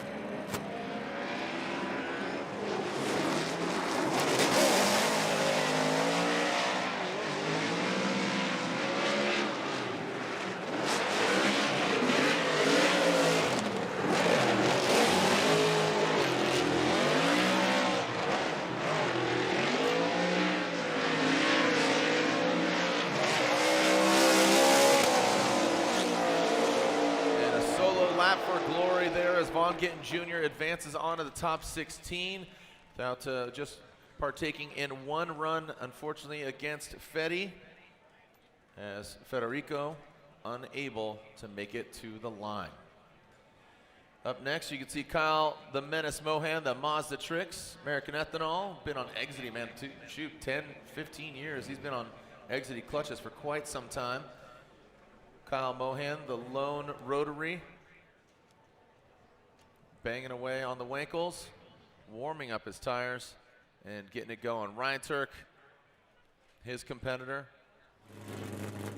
Ryan Tuerck, third overall in the Formula Drift Championship. And there are the stats. Ryan Tuerck, again, average 1,000 horsepower on all these vehicles. Ryan Tuerck, Kyle Mohan, here in the NOS Energy Drink, top 32. And Ryan Tuerck will lead that gum out, Toyota Racing. Corolla hatchback going against Kyle Mohan in the Mazda RX-8. Remember, Dylan Hughes and Charpentier one more time between those gentlemen. Whoa, look at Ryan Tuerck coming out hot, coming out swinging literally. Ryan Tuerck initiates in that first front clip, tight around the front clip. Kyle Mohan tucks into the smoke, but Tuerck pulls away. Live free or die, that is the motto of his home state, and right now he's living free out front. Now coming back and outside of that keyhole. And through that touch and go he does. Shout out to the race service homies watching at home. I know the Finch is watching. Oh, and Kyle Mohan slams into the wall. I was just going to say, there's a couple places on the course where it can get pretty dangerous if you get lost in the smoke. One of them is right after inside clip number 1, and the other is coming down the hill from the touch and go. And it looked like, from what I was watching there, Jared, that Mohan was starting to get lost in the smoke and starting to fall behind, and then it becomes all about muscle memory. And if you make one little mistake, you can find yourself in this position right here. So hopefully Kyle is okay, but that is a tough way to end the first half of run number 1 for Kyle Mohan. Oh, such a bummer for him, man. It's he is moving, so that's good, but I just know, Kyle and his program, and I know his wife and child are at home. His dad is a spotter, and would love to see Kyle on the box. And he says he's right there. He's right there, but unfortunately he goes hard on the wall. We'll see if it's repairable. That looks like quite a hit. Let's take a look at the instant replay here, the Air Force instant replay. Well, things holding together pretty well for both drivers from initiation. You can see Mohan started to get lost in the smoke there. That's that first area you can kind of see. He's driving in the smoke, and he falls back because of that, and also because of the power and grip that Ryan Tuerck has. You can see Mohan pulls out of the smoke line to try to gain proximity here, which is probably a smart move. But then as we leave the horseshoe, you'll see right here coming down the hill, he's going to get lost in the smoke again. Starting here, he's driving basically blind at this moment. And on this transition, he's going to go a little bit later than usual, and then he's finding the edge of the course here, gets into the grass, and luckily it was not a head-on collision, got the back bumper there. So potentially the car could be salvageable for run number 2, but obviously we're a bit too far away to tell. It's just lucky that it didn't go in head first. Yeah, that back left end, and it's, instead of a bath bomb from Bath and Body Works, but he was bathing in smoke. So more of a smoke bomb from Tuerck's. And speaking of Body Works, that's what he got done there. And Ryan Tuerck, round of applause for Kyle Mohan. He steps outside of the vehicle. Mohan's outside of his vehicle, so that's always a good thing.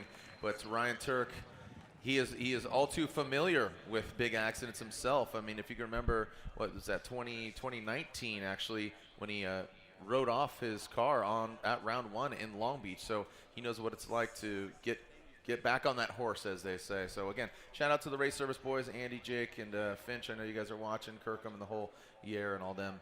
Shout out to them. And as Kyle Mohan will be towed off, it's a great time to let you know, and want to thank you guys and gals. As you can download the game if you haven't already, Tuerck Drift. And it is a downloadable game on iOS, Android, and PC. Download it and play it now. Vaughn Gittin Jr. is back to take on this year's championship and defend his title. Drive his Mustang RTR on tracks like Cali Banks, Long Beach, and Atlanta with up to 10 friends. Compete in 16-player tournaments and more for free on iOS, Android, and PC. So a special challenge event this weekend. You can see the lineup there. LZ and Vaughn Gittin Jr. out front. So if you haven't already, go ahead and download Tuerck Drift. Ryan, interesting turn of events here. Like I said, kind of a slow trickle here, as you talked about jitters, off-season, coming together, round 1, kind of on a break.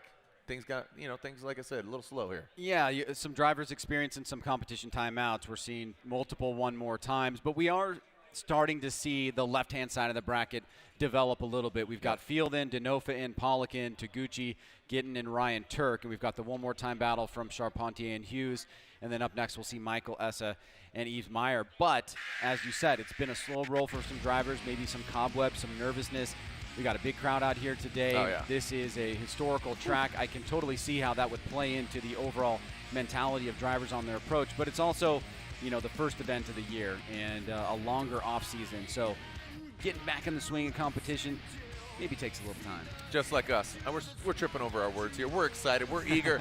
We got beautiful weather. We got beautiful people, beautiful cars, making of a beautiful event. Don't go anywhere. Take a short break. When we come back, more drifting action here from the Royal Purple Road to the Championship, presented by O'Reilly Auto Parts at Michelin Raceway, Road Atlanta.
I'm Dylan Hughes, Formula Drift Pro driver, and today we're going to talk about Royal Purple HPS and what actually goes into it.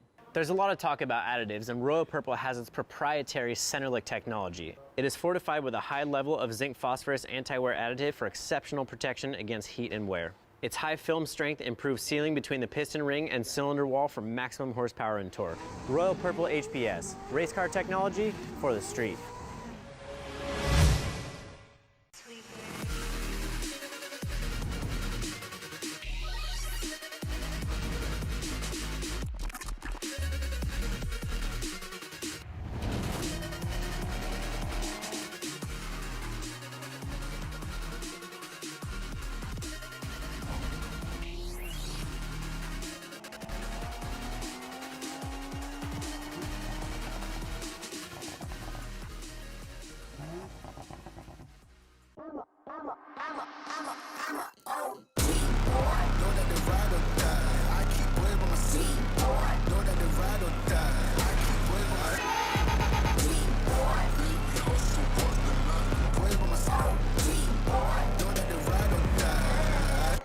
Came up a lot of sounds, more when I was not around. Certain people that I know, they ain't no longer about. Certain people that I know, they ain't no longer about. Formula Drift is brought to you by BC Racing, the official suspension of Formula Drift. Go for gold. And by Falcon Tire.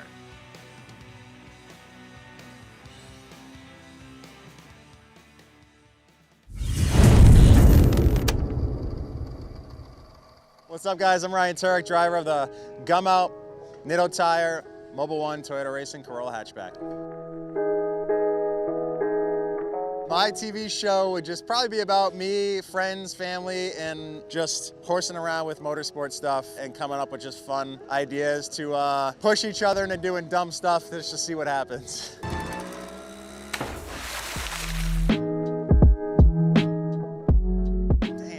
That's a heavy question. Death row, last meal, something with chicken probably. All right, made from my wife, Shannon. She makes a great chicken piccata. And arancini ball from this place outside of Boston called Spinelli's. My best pickup line. Oh my God, it's been a long time. I don't even have one anymore. I don't even remember what a pickup line is. Can I touch your?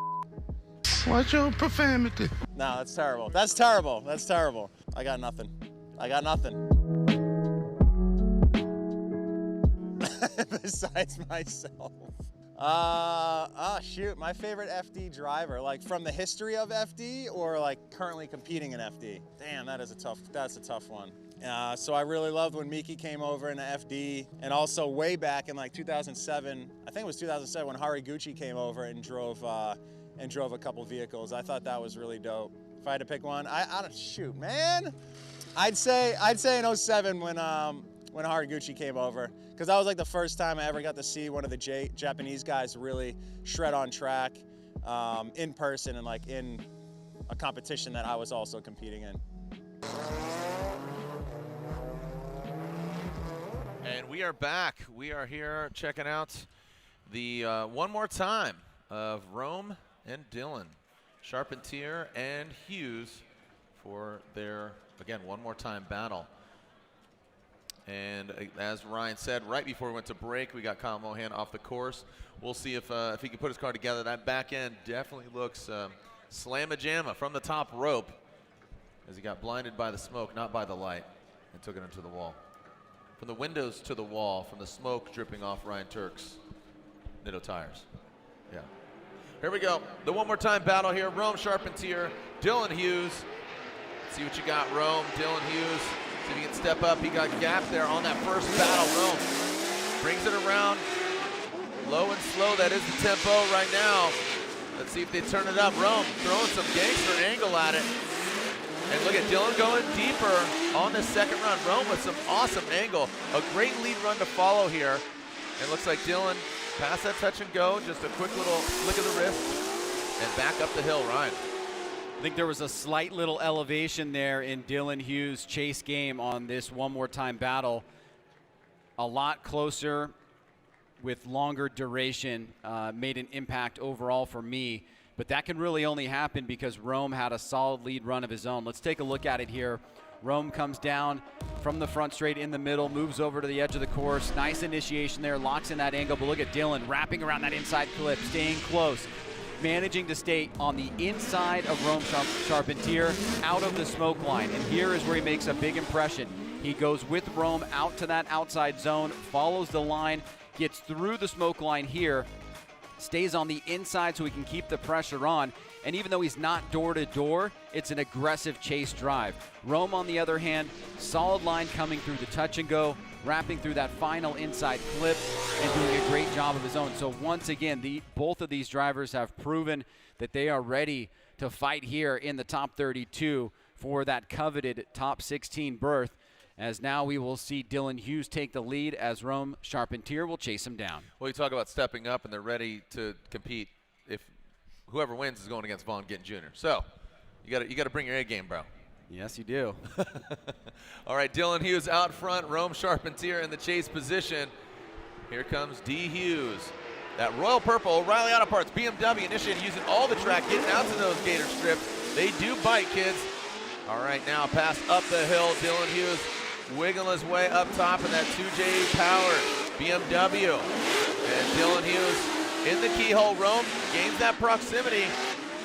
Really sticking it to him. Is it enough? Lead versus lead, chase versus chase, Ryan. I do believe the needle's going one way. Not drastically. It wasn't a dominant performance, but I thought it was good by both drivers. There was a little bit more of a comparable gap in the chase run here from Rome Charpentier going up the hill than there was against Hughes. But, you know, that's nitpicking. A little bit of a reduction in angle there as well from Rome. But outside of that, Rome adjusts well to Dylan's lead run. He doesn't go all the way out to that outside zone. And I think the combination of those three, even though he's looking strong right here through this section coming out of the keyhole, Dylan had a solid lead run. He really did not make any noticeable, even really any minor mistakes. And he took advantage of having that clean air out front to do what he needed to do to give himself a good argument to the judges to say, hey, I should win this battle. Yeah. Don't leave it in the judges' hands. We've been saying it for 17 years, now going on 18 years. Don't leave it in the judges' hands. If you want it bad enough, throw it down, baby. And like I said, I don't think there was just the needle went slamming over and breaking the scale, but basically, I do believe the needle could have gone one way more than the other. You can see as we're checking out the bird's eye view, exiting out of that keyhole. Rome, again, bathing in the smoke. Dylan Hughes with the GT radials on this year. He was talking about getting that bigger sidewall, so you get more of that side bite. A lot of these drivers that were in previous manufacturers. So slide him left for Rome, right for Dylan Hughes, the dozer, that royal purple. O'Reilly Auto Parts BMW gets the win. Dylan Hughes gets the win unanimously. Dylan Hughes moves on to the top 16. Next stop for him is Gittin Jr. in the top 16. We are finding out that Kyle Mohan is unfortunately not able to make it to the line. Hope to see him in Orlando, but that means Ryan Tuerck will advance. Ryan Tuerck and his gum-out Toyota Racing Toyota Corolla on Nitto tires will be going on to the top 16 as we make our way through top 32.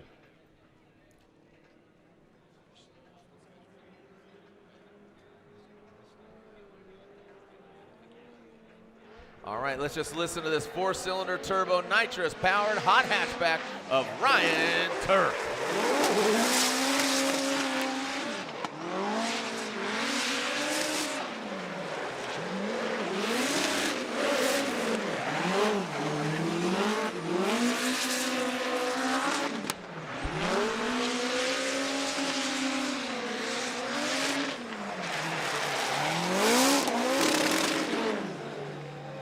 There you go, fellas, as Ryan Tuerck building that brand new Formula Supra vehicle. That thing's going to be insane, that Judd V10 HGK body kit. Shout out to Chris Dobson, the HGK homies. And again, RS, how we doing? All right, so let's throw it down to Lorette Nickel, who's with the dozer. Hello, you guys. Sorry, it's so loud right here. Dylan Hughes, you got that one more time battle with Rome. You took the win. You were able to clean up the mistakes. So how do you keep that momentum going?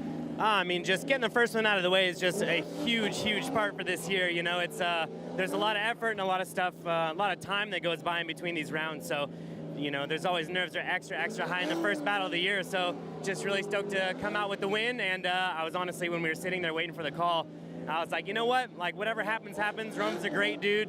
And at the end of the day, everybody just wants to see some good, clean driving, and I think we did that for everybody. So at the end of the day, really stoked to get it, and onto this 16. So really stoked right now. Great job, Dylan. Jared? Thank you, Lorette. Congratulations, Dylan. Hey, I'll be down partying with you and the fans in the pit. We're going to have some Q&A session there in the Royal Purple booth. This is the Royal Purple Road to the Championship presented by O'Reilly Auto Parts. So I know they got to be stoked that their boy is in the fight still as we move on through our NOS energy drink. Top 32, the official energy drink of Formula Drift. Michael Essa versus Yves Meyer. So we got Switzerland versus LA. Michael Essa, 2 BMWs, 2 very different builds, but 2 very capable drivers. Michael Essa, former champ. He was down a cylinder yesterday, and we talked about how crazy it sounded. I don't know if it was repaired or if he's just going for it. Here we go. Michael Essa, FCP Euro, Liquid Moly, BMW, and Yves Meyer. Oh, my goodness. That was just absolutely out of nowhere. Ryan, wow. Very surprised. Something grabbed the wheel. Yeah, that was really odd, and threw a lot of rocks on the track, so this is definitely going to have to be swept, which is just going to keep pushing us deeper and deeper. But as you said, it was almost something kind of supernatural-like about what happened there with Michael Essa. Seemed completely out of character. I'd have to imagine that that was something that was damaged with this vehicle or something that he didn't know that was about to be damaged. Let's take a look at it again, Jared, see if we can determine what happened here. It's a nice little rolling initiation, drops a wheel into the rumble strips. Now watch the front tires. He's gonna get into there. Oh, that back right sucked him in. Yeah, the back right, but typically we don't see the back right, a little dip like that, do that kind of aggressive maneuver to the front. That was a little bit unorthodox, but he does drop the tire and then the front wheels wash out. So as the lead driver, at that point the run is over. So for Yves Meyer, he did not need to finish the run. It's okay if he does, but he will have a big advantage against Michael Essa as a lead driver, who was not able to complete a lap and compete against Yves Meyer here in the top 32. Such a bummer for him, and I know he's had a tough weekend. I didn't have a chance to catch up with him, but Michael Essa, always a competitor, really smooth. He's one of the quickest drivers through the course. But we'll see. Again, that back right dipped. probably change the attitude of the vehicle, and Essa just heads right back up, but that will be a major, major deficit for him as Eve backs it up. Got the John Deere out there cleaning up right before the kitty litter. We'll get that swept back up and back out on track. Burn a tire, throwing pebbles. And all right, so we are figuring out, man, those rumble strips absolutely just grabbing it. All right, so again, maid service. Once again, we are making quite a mess out here. When we come back, we'll continue with more Formula Drift action. It's a beautiful day in the neighborhood. Beautiful day in the neighbor. Won't you be mine? Could you be mine? Won't you be my drift neighbor? When we come back.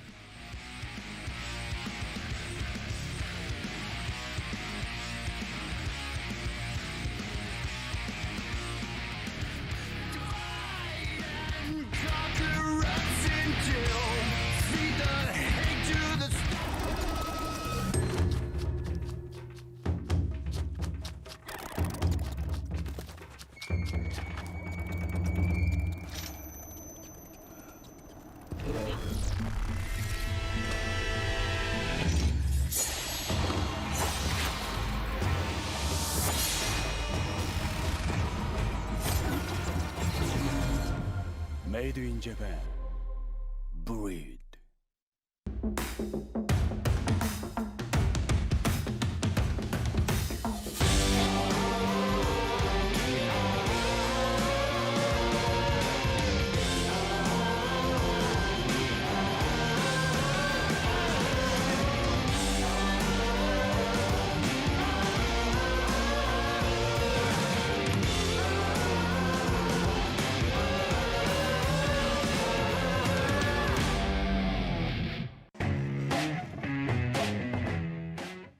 Yo, Chelsea, the coloring on our NGK spark plugs looks incredible for handling 1,200 horsepower.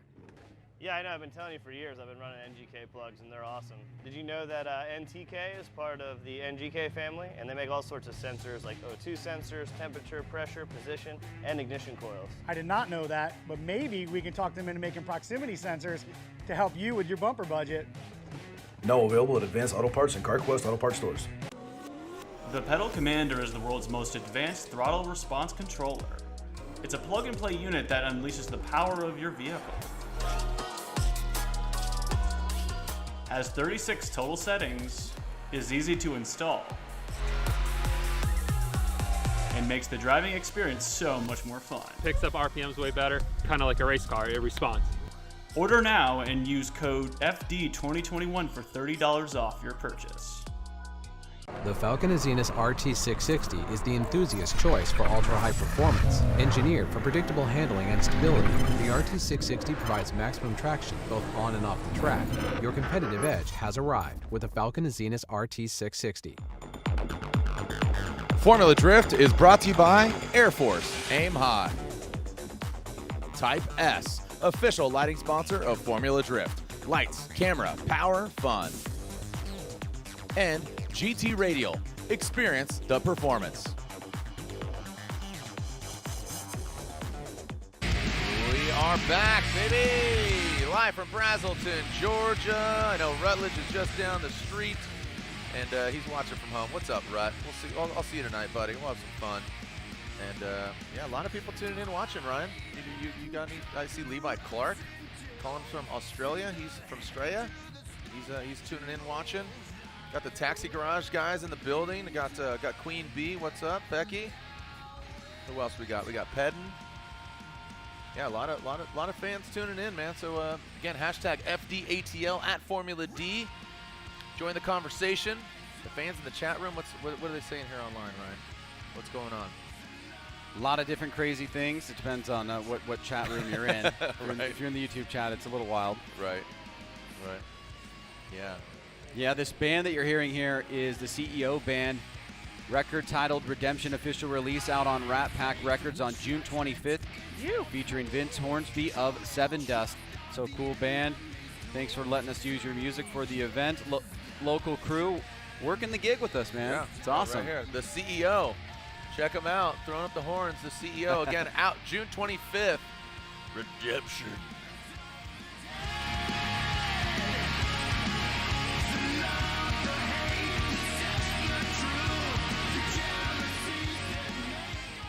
All right, now Look at this. Now let's rock and roll on the track. Rock and roll. Yeah. Look at tiny horns.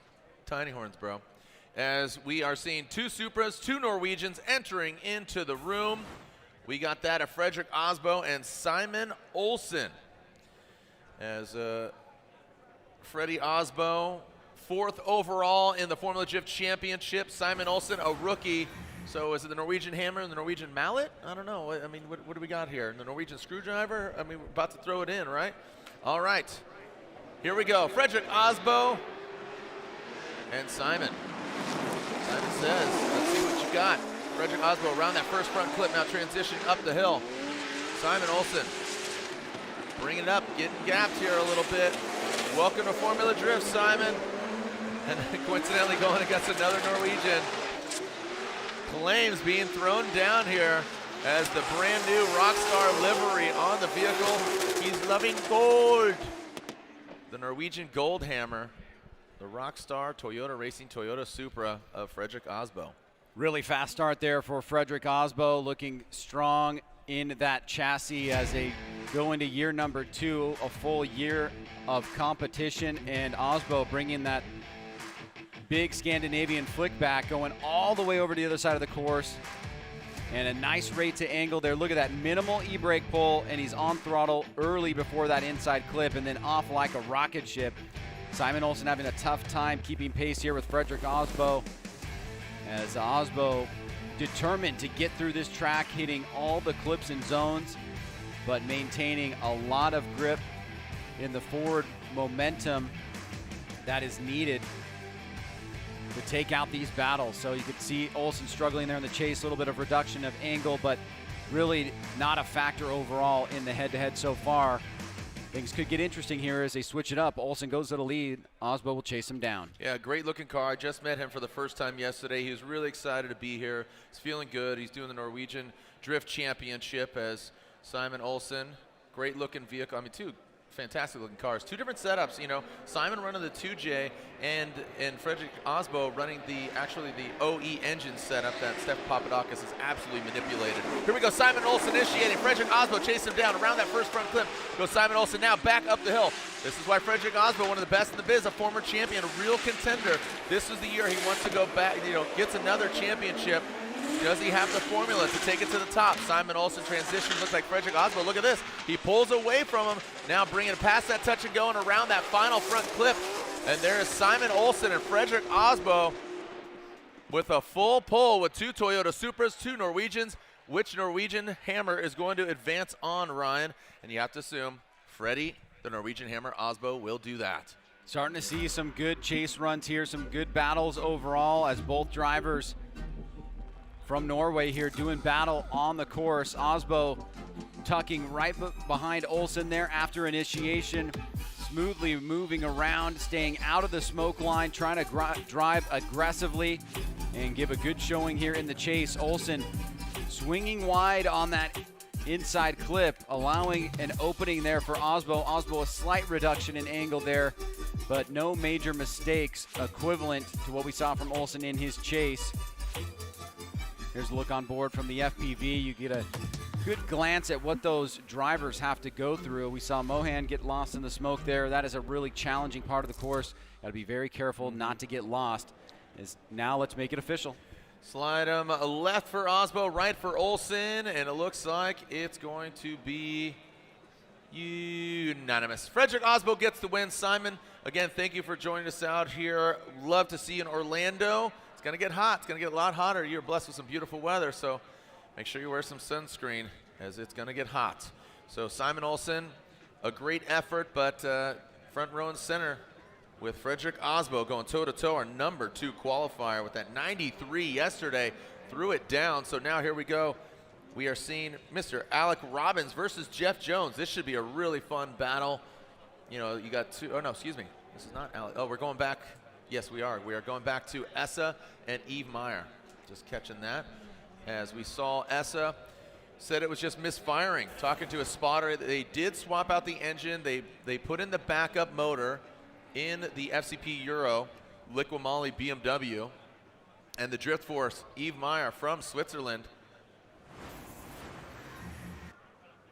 And these gentlemen, I know are competitive snowboarders. They saw drifting for the first time just a few years ago, and they said, man, this looks awesome, want to get involved.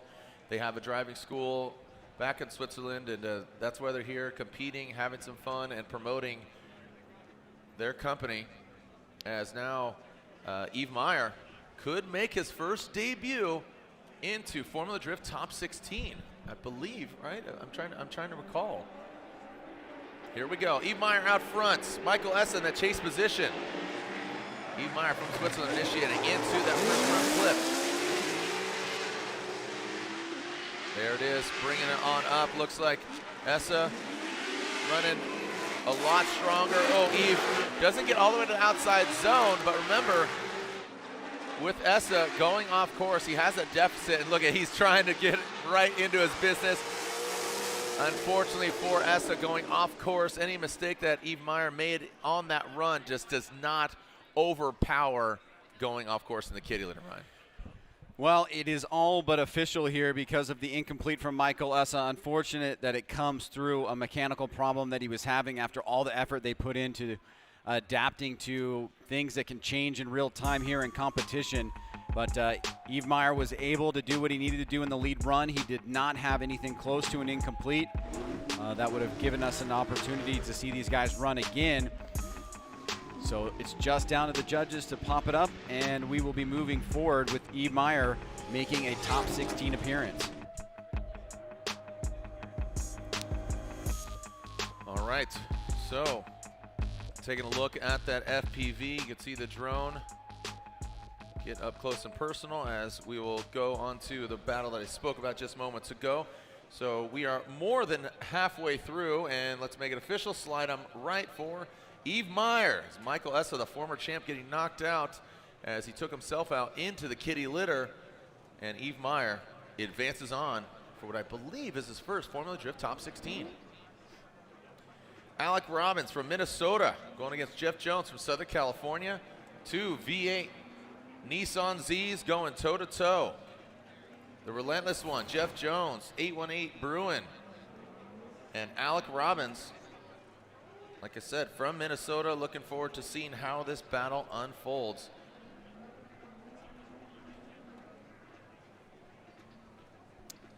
All right, so what do we have? Jeff Jones. Jeff Jones Racing, he's on GT Radios here. Edelbrock, he says if he wins, if he gets on the podium, he's taking his Edelbrock Supercharger on the podium with him. So would love to see him win, just for more reasons than one, but would love to see that, of course. But Robbins here, he has a great history, just with his Facetto 350Z, but also previous to that, drifted in the MDU Championship, the Midwest Drift Union. And now Robbins will lead, Jones giving chase. An all-Z 16-cylinder battle. What do we got? Robbins versus Jones. Let's see how they handle coming down the hill. Robbins initiates, coming to that first front clip. Robbins, Jones a little bit tighter, but he's losing some ground as Robbins consistent up the hill into that second outside zone, into the keyhole. Now see if he can tighten it up. Both of them do that as they exit out. Unlock the door. Speaking of doors, Jones sticks it to the door of Robbins and back up the hill past that final front clip. The first front clip becomes the last front clip as they bring it back up the hill, Ryan. Yeah, here we go. Jeff Jones, Alec Robbins taking a look at it here one more time as they sweep through that inside clip. Slight little adjustment here from Jones in the chase position. We saw that little wobble there from Robbins after the initiation. Coming into the keyhole here, nice sweeping turn there by Robbins, who goes a little bit wide on that inside clip, but good momentum through that section of the course. Jones adjusts as well as both drivers wrap through this final inside clip. Robbins was a little off that final section. Love to see that adjustment that Robbins made after initiation I think those kind of little mistakes will certainly factor in. But overall, a good competitive run here between Jeff Jones and Alec Robbins. All right, let's see when they alternate, see how they end up. Jeff Jones now out front getting the clean air. And Robbins chasing him down. Robbins, we saw him last year, very aggressive. It seems like he's kind of chilling out. He's changed tire manufacturers. Oh, look at this, going to the dirt. Just as I say that, Alec Robbins goes on the wrong side of the clipping point. That is going to be detrimental to the outcome of this run. Oh, boy. So Jeff Jones could have the victory here. I want to take a look at the instant replay, make sure there's no foul play. I don't think that was the case. I think that not Jones, but Robbins just came in too hot in that chase position. But let's take a look at it again here, Ryan. On first glance, it just seems that, like I said, Robbins comes in too hot and overcooks it, burns the meatloaf. Yeah, let's take a look at it from the original shot coming down. He was really pacing Jones super close, and I think that that's the right thing to do, but you're certainly threading the needle there quite a bit, and it's kind of a thin red line overall, and he's just not able to pull out of it. Remember, that is a decel zone down to the bottom of inside clip number 1. So Jones is, it's fair there that he's going to be braking, he's going to be adjusting, he's going to be slowing down. And Robbins, you can see locks up the rear brakes and is just not able to pull out of it. At this point, Jones will be flagged down coming down the hill as Robin goes off course. But that should be enough for Jones to get the victory. And slide him left for Robbins, right for Jeff Jones. And there it is. Jeff Jones gets the win, and it is unanimous, unfortunately, for Robbins. We will see you in Orlando, bud, as Robbins in that Facetto 350Z is knocked out. So Jones with the victory. Next stop for him is going against Frederick Aasbo in the top 16. All right, here we see Chris the Force Forsberg up to the line, 3-time Formula Drift champion, that NOS energy drink, Nissan 370Z, switching over to those GT radials. All right, as Dean Kearney warms up his tires, let's go down to Lorette Nickel. Lorette. Trav, can you hear them? Yes, let's go. Woo. It's loud down there, Ryan. It's real loud. I don't know if she could hear me. Can you hear? Oh, guys, all right. It's loud. Sorry, far away range. Yves Meyer, this is an amazing dream come true. In 2016 in Long Beach, you were saying one day your name is going to be announced in top 16, and it's coming true. Talk to us about that. Yeah, today is the day which is coming true. It's unbelievable for me. For sure, I need the water, but I need it in my face and not to drink. Yeah, and then the second dream came true. I met next round in top 16. I met Ryan Tuerck. So in 2015, I met him in Germany, and I was like, yeah, that's the big drifter from USA, and now I drive against him. It's just unbelievable. Yves, congratulations. Will you see you in top 16? Jared. Awesome, absolutely well said. 2015-16, you see it. Those are the emotions. That's just the absolute. You see, just that's what these guys are looking for. And again, just advancing on, seeing their dreams come true. That's awesome. So, question is, can he advance on past Ryan Tuerck? All right, Forsberg and Dean Kearney going toe to toe. Here we go, fellas. Send it. Chris the Force Forsberg initiates into that first clip. Dean Kearney. He's been on one tire manufacturer for 10 years. He switches it up to a new tire manufacturer this year. Whoa, and Forsberg, a big correction and straightening out of nowhere. I think the run's over. That is going to be, that's an unchaseable lead run for Forsberg, so very unfortunate turn of events. You are entering the twilight zone, man. There are some weird things happening, so. I think the judges are going to say that the run is over after Chris incompletes up the hill because it's a lead driver, and once a lead driver incompletes, the chase driver is allowed to stop drifting for safety reasons. Obviously, Chris reinitiated there, and even if they count the run after the incomplete, it's going to put Chris at a big deficit. Let's take a look at it from initiation. Dean surging, trying not to hit Chris Forsberg as they go up the hill now. And this is where Chris is going to unwind it. And it looks like, see, Dean did the right thing by angling up there to try to avoid a big wreck. So it'll be interesting to see if the judges, I think that is definitely going to be deemed an incomplete. And I believe that from this point forward, from now, everything you're seeing now will not count in the run in any way, shape, or form. You obviously can't fault Chris and Dean for continuing, but in terms of judging, I believe it will stop right there. Very unfortunate turn of events there for Forsberg. Dean, both the vehicles, I'm glad that no contact was made. That could have been ugly, as here we go, the second half of this run. Dean, Carnage, Kearney, and Forsberg.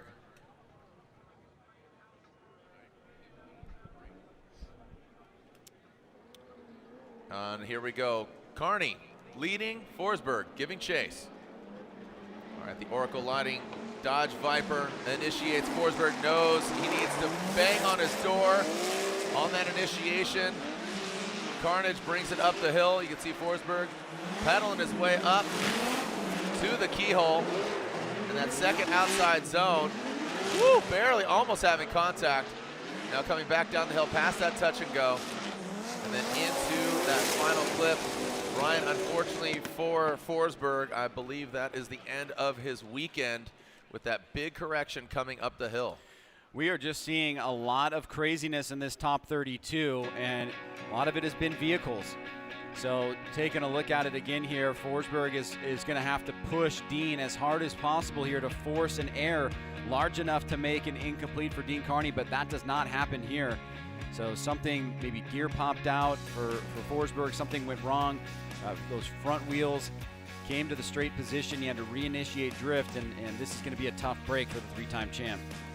Right, I'm taking a look at the schedule here. Local time is 5:47, and according to our schedule, before I get into that, and let's make it official here, and slide him left for Forsberg, right for Dean. Carnage Kearney gets the victory and advances on to top 16. So local time 5:48, so just before 6 o'clock.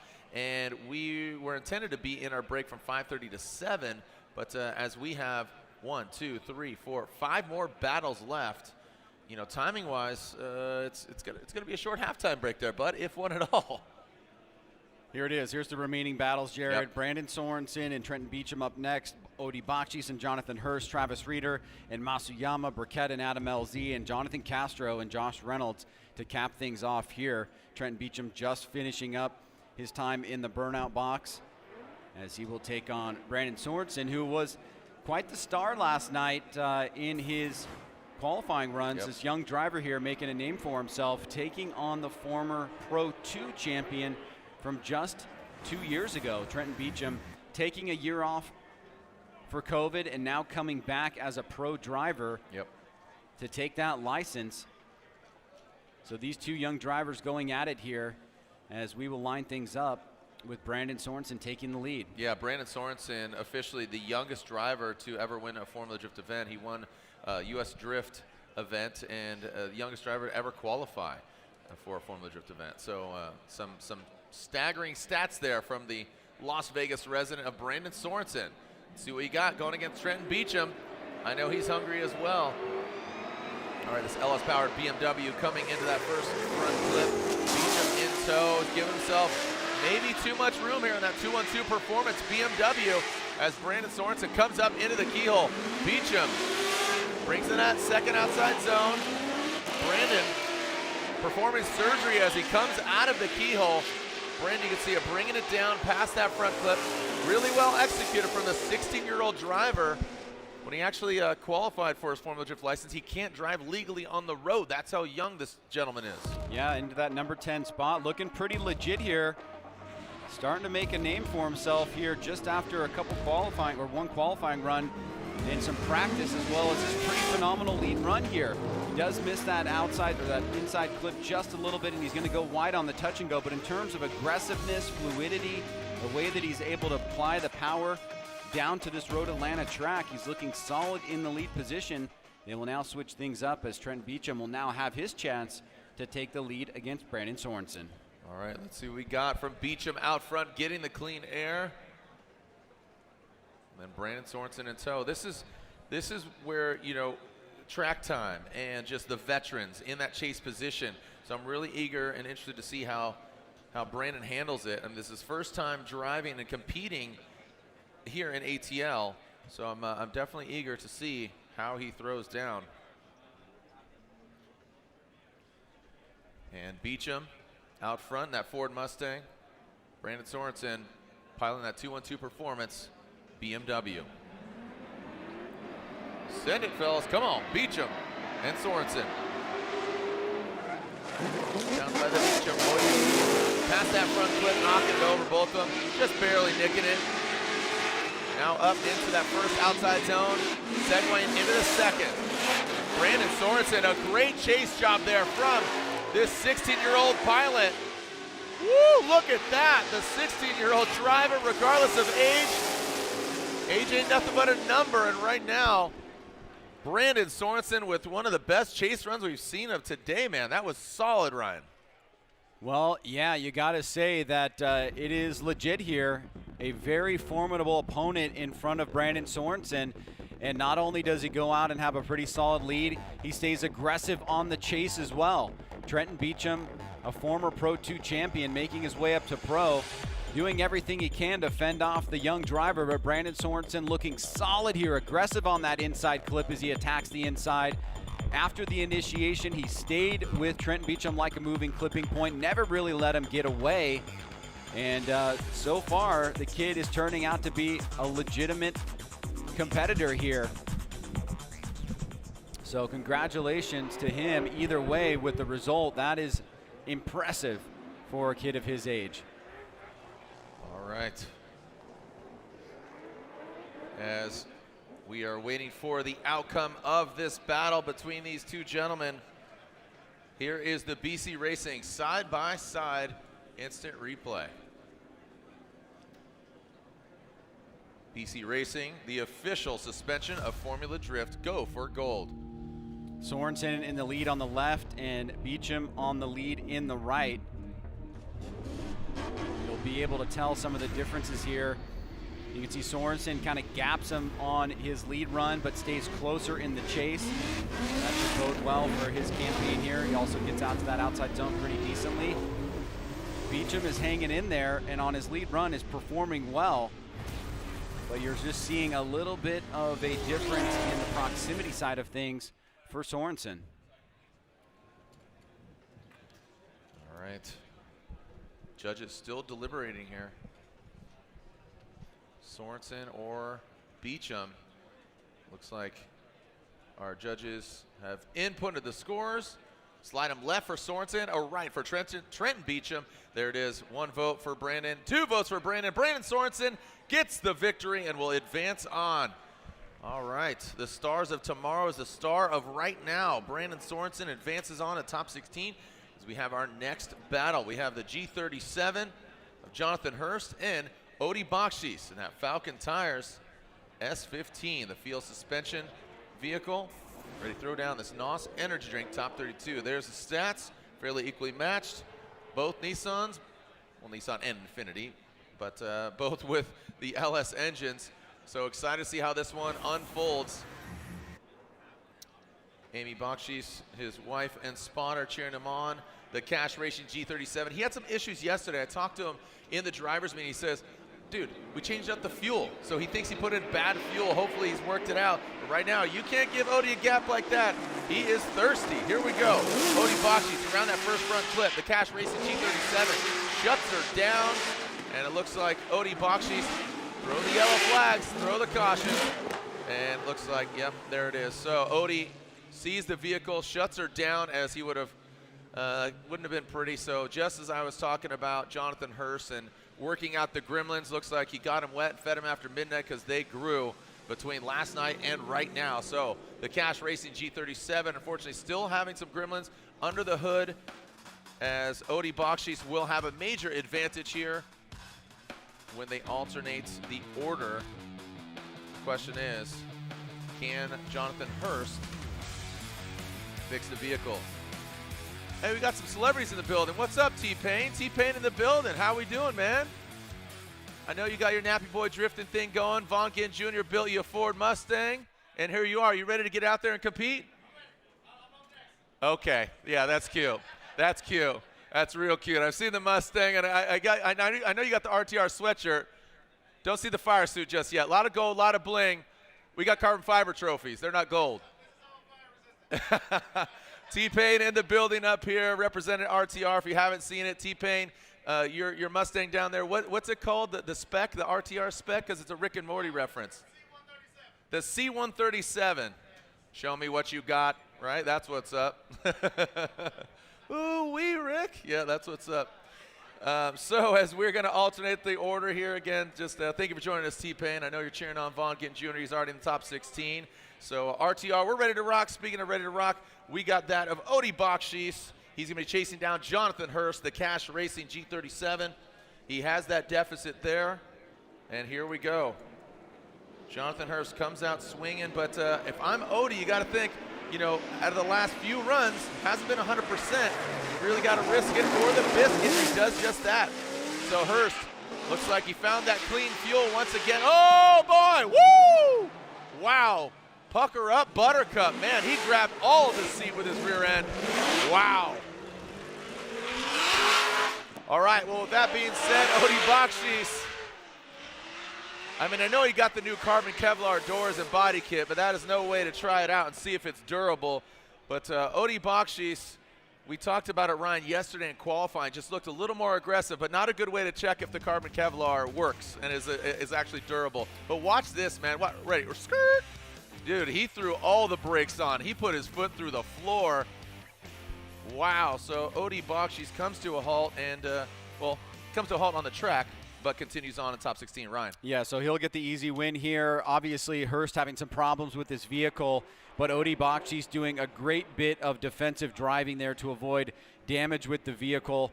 And he will be moving on into the top 16 to face the winner of this next battle, which is going to be Travis Reeder versus Wataru Masuyama. Masuyama piloting a vehicle that is definitely seen some track time here.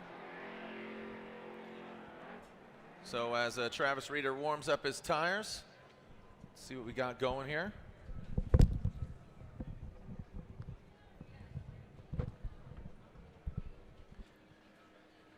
All right, so Travis Reeder at the line. The new vehicle taking on Wataru Masuyama, also in a new vehicle, but one that's got some historical significance in the fact that it is Matt Field's old car that's been rebranded. This is the car that won Irwindale in 2018, as well as fielded a couple seasons of Matt Field as he was developing that chassis. So that is a very strong, powerful, reliable vehicle that has served the former driver, or excuse me, that has served his former driver, Matt Field, very well. And it's a really interesting departure from his previous vehicle, which was the Japanese spec S15. And we saw just a little bit of a a come-together moment in trying to make that adjustment from the right-hand drive to left-hand drive, and also driving with a different power plant. We'll see how it plays out now as they will do battle here. And Travis Reeder, you know, jumping from an S13 to a brandly new built for him BMW. I mean, he's been thrashing on this thing. Had an opportunity to hang out with Travis in St. Louis, and Travis Reeder, the Walmart greeter. I like to think of him more as the speed reader. Again, just reading words, constantly just ripping through books. It's blazing speed. All joking aside, speaking of blazing speed, this is what he wants to throw down. Travis Reeder versus Masuyama in that Buy More Japan S chassis curated by Matt Field. All right, Travis Reeder out front in old red, that Link engine management. Whoa, coming in hot. There goes Masuyama. Gets into the dirt. Reeder flicks it back up the hill to that first outside zone, massages it in, and in that second outside zone in the keyhole. Travis Reeder transitions back out. Masuyama loses a bit of angle, but then comes back down. Nice job by Masuyama, but quite a bit of distance back as Reeder looks like he is clicking. Well done there by Reeder. Yeah, it may take some time for Masuyama to get the hang of this thing. Reeder comes out strong, and we know how Reeder has been developing as a driver. You can see Masuyama dropping a tire there and then getting offline, and that just causes him to fall back pretty far there in a way that is almost hard to recover from. Reeder stays consistent out front. He's got the clean air. Masuyama is left playing catch-up, Jared. So a tough break there for Masuyama. He's going to really have to give it his all here on the second run as he takes the lead. All right, a lot of smoke lingering here. It seems, I was talking about the wind earlier, it seems that it's died down, so sitting not like a fruit bowl, but more of like a smoke bowl. And Masuyama will lead Reeder, giving chase.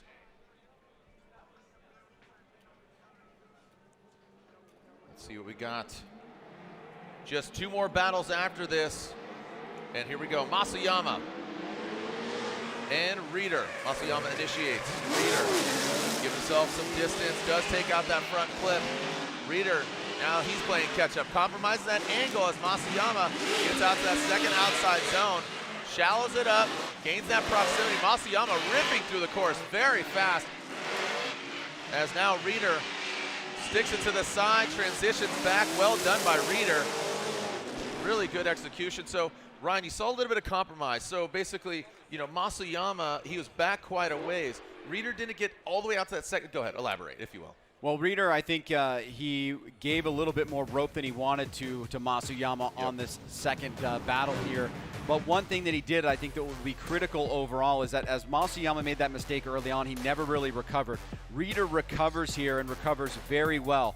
Watch how he gains proximity through this inside clip, and then he's going to have a beautiful transition coming down the hill, super close to the back bumper, leaving the touch and go right there, and then he's right back in the pocket. That is a point of difference for me overall, and if he does win, it's going to be by a slimmer margin than anticipated, but I think it is going to be a deserved win. Here we go, scores are in. Slide them left for Reeder or right for Masuyama.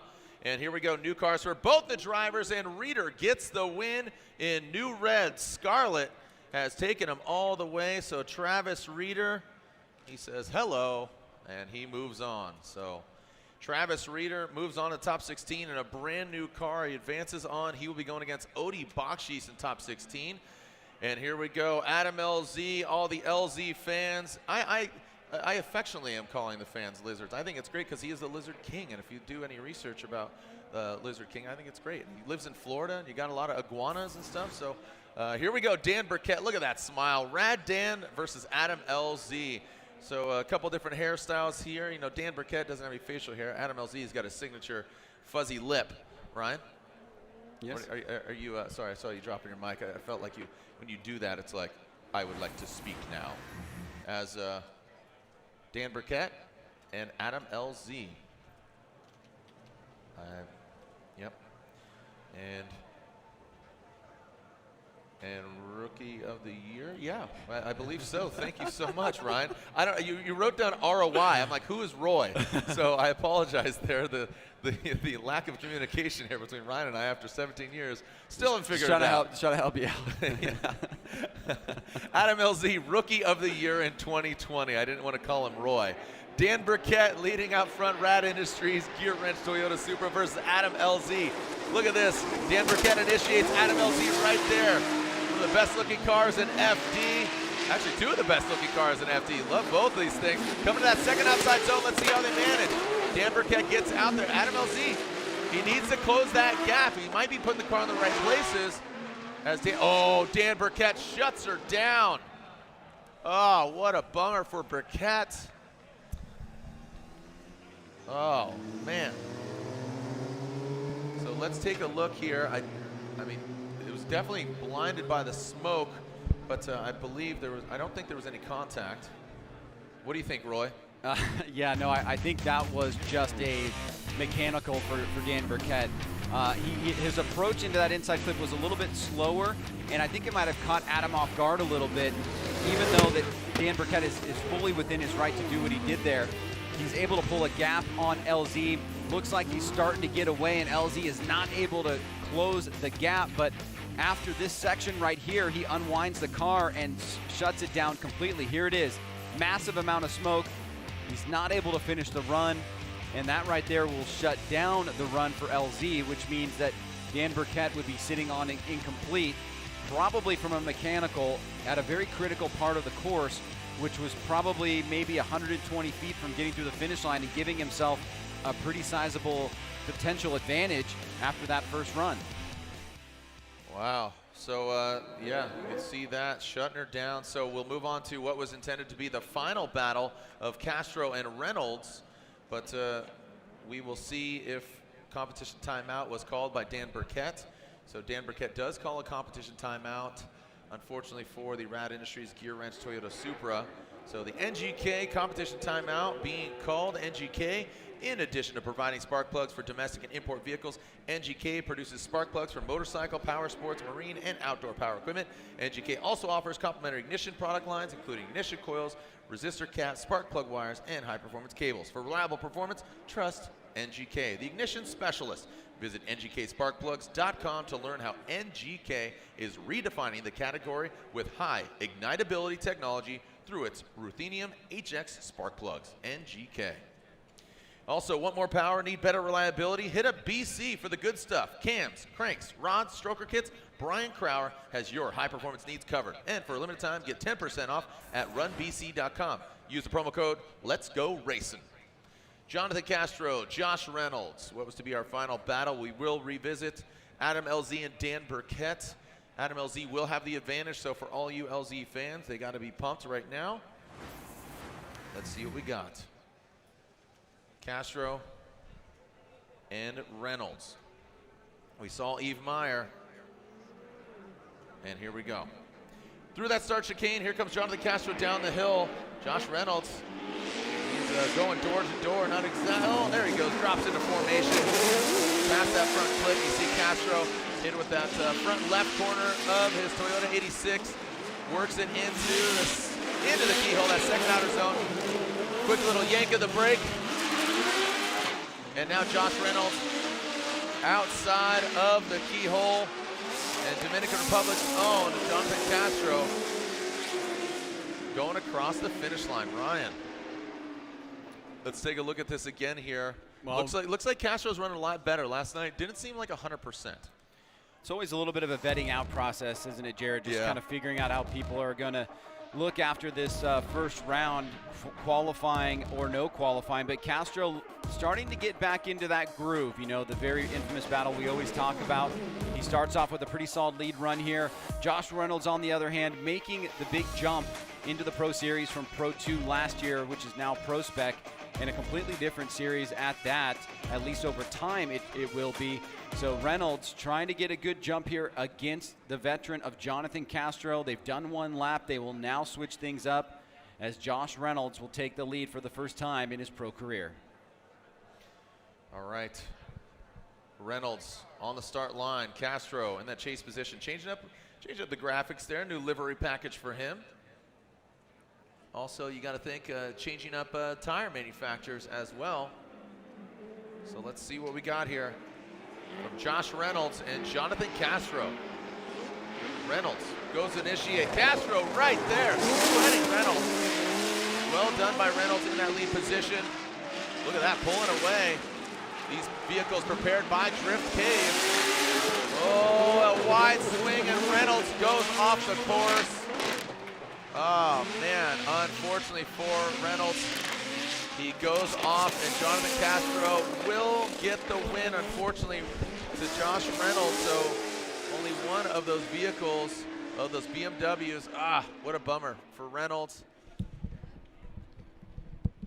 So, Ryan, Castro looks like he'll be moving on. Castro, I'm liking what I'm seeing. Yeah. Very aggressive on the initiation. He tucked that front part of his vehicle in a really risky position on initiation, and I like it. I'm digging it. You can see Josh makes a big mistake. Castro gets the very uncommon pass, but he does it legitimately. That's an automatic knockout right there. So we do know that those inside clips can play a role, especially on courses like this where there's a lot of speed and it can be off camber. It certainly plays to the passing game, and Jonathan Castro executes it perfectly. Yep, that was a great execution, as you said. Even on initiation, like you said, just very aggressive as Jonathan Castro gets the win, holding it down for DR, Dominican Republic. Ryan, so we are scheduled, again, we have one half of battle left between Burkett and that of Adam LZ. So All the LZ fans sticking around. Which way is it going to go? He has the obvious advantage, but taking a look at the schedule, we have a halftime break till 7 o'clock. Live stream begins at 7 o'clock. So we're going to have a short break here, man, but under an hour. But just enough time to catch your breath, grab a bite, and we're back at it, man. Well, this is an opportunity here for LZ to kind of build off of that momentum from last year.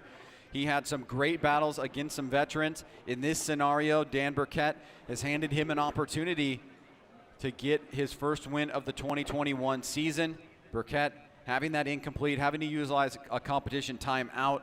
Most likely we'll find out about it later. I would assume that it is going to be some kind of mechanical problem, maybe a gear popping out, something along those lines. But now Adam LZ will take the lead against Dan Burkett.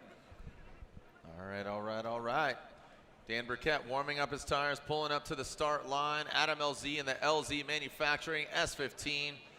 Got to say, one of my favorite vehicles here on the grid. Dan Burkett, love the white nose on that Mark IV. Rad Industries, Gear Wrench, Toyota Supra. Dan Burkett, if you can recall, in that first run, shutting her down. So LZ with the advantage. LZ will lead. Let's see if he can keep it together and if we get an advancement. As long as he keeps it where the rubber meets the road, we will have a winner as Adam LZ rips up. Oh, and Dan Burkett shuts it down once again. But, oh, Adam LZ swings wide as long as he keeps it. Like I said, rubber meets the road. That will be a deduction, but not an incomplete. So Adam LZ making his way through the course as long as he crosses the finish line.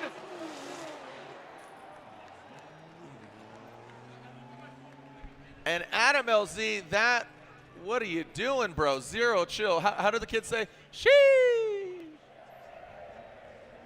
Wow. Adam, dude, what is your zero chill? All right, let's explain this, Jared. So we know that Dan Burkett has an incomplete on his lead run. He also has an incomplete on his chase run from what we see here. Now, Adam LZ had to shut down his run because Dan Burkett in front of him had an incomplete, but then LZ does the same thing because he is, well, let's clarify. Is that a spin through the finish line? Is that what the judges are saying? I'm assuming that that's what it's going to be. And Ryan Lantane, can we open up your mic and let's talk through this a little bit just so we can explain it to the fans? Yeah, it looked like Dan had some problems with turbo boost, and he tried to salvage it and come up for the second run, but clearly you're still having issues there. It looked like Adam LZ, we thought he was going to spin over the finish line. Man. Now, it comes down to if he did spin, that would give him an incomplete. Dan in the chase also had an incomplete, and then Dan had an incomplete on his lead run. So even if that was considered an incomplete, Adam LZ still gets the win because he got 3 incompletes to 1 kind of thing. So he just made us and all his fans very nervous there at the end. Yeah, very, very nervous. He probably got excited. Maybe he realized that Dan had problems behind him, and it just gave him a little bit of brain fog there. He got a little excited. You know, that happens. It does. But he managed to hold it together and get through, so he will be going to Ryan, thank you so much. Ryan Lantane, let's take a look at the bracket. We have a top 16, baby! There it is. Matt Field to be going against Chelsea Denofa. JTP versus Kazuya Taguchi. Vaughn Gittin Jr., defending champion, going against Dylan the Dozer Hughes. Ryan Tuerck versus a newcomer. Welcome, Eve Meyer, to the top 16. Then on the other side of the bracket, Ryan, we got Frederick, the Norwegian Aasbo, going against Jeff Jones. Dean Kearney versus a newcomer, Brandon Sorensen. He is a rookie. He's going for it. Odi Bakchis versus Travis Reeder. And Adam LZ versus Jonathan Castro. Those are your top 16 drivers, Ryan. We'll be back here in about 45 minutes. So grab a bite, right? Awesome. Yeah, looking forward to it. And we leave you with the second debut of the Formula Drift Skills Battle presented by Turn 14. Check it out if you're watching at home. We'll come right back after this and get into the top 16. At 7 o'clock. Correct. At 7 o'clock. 45 minutes. Enjoy.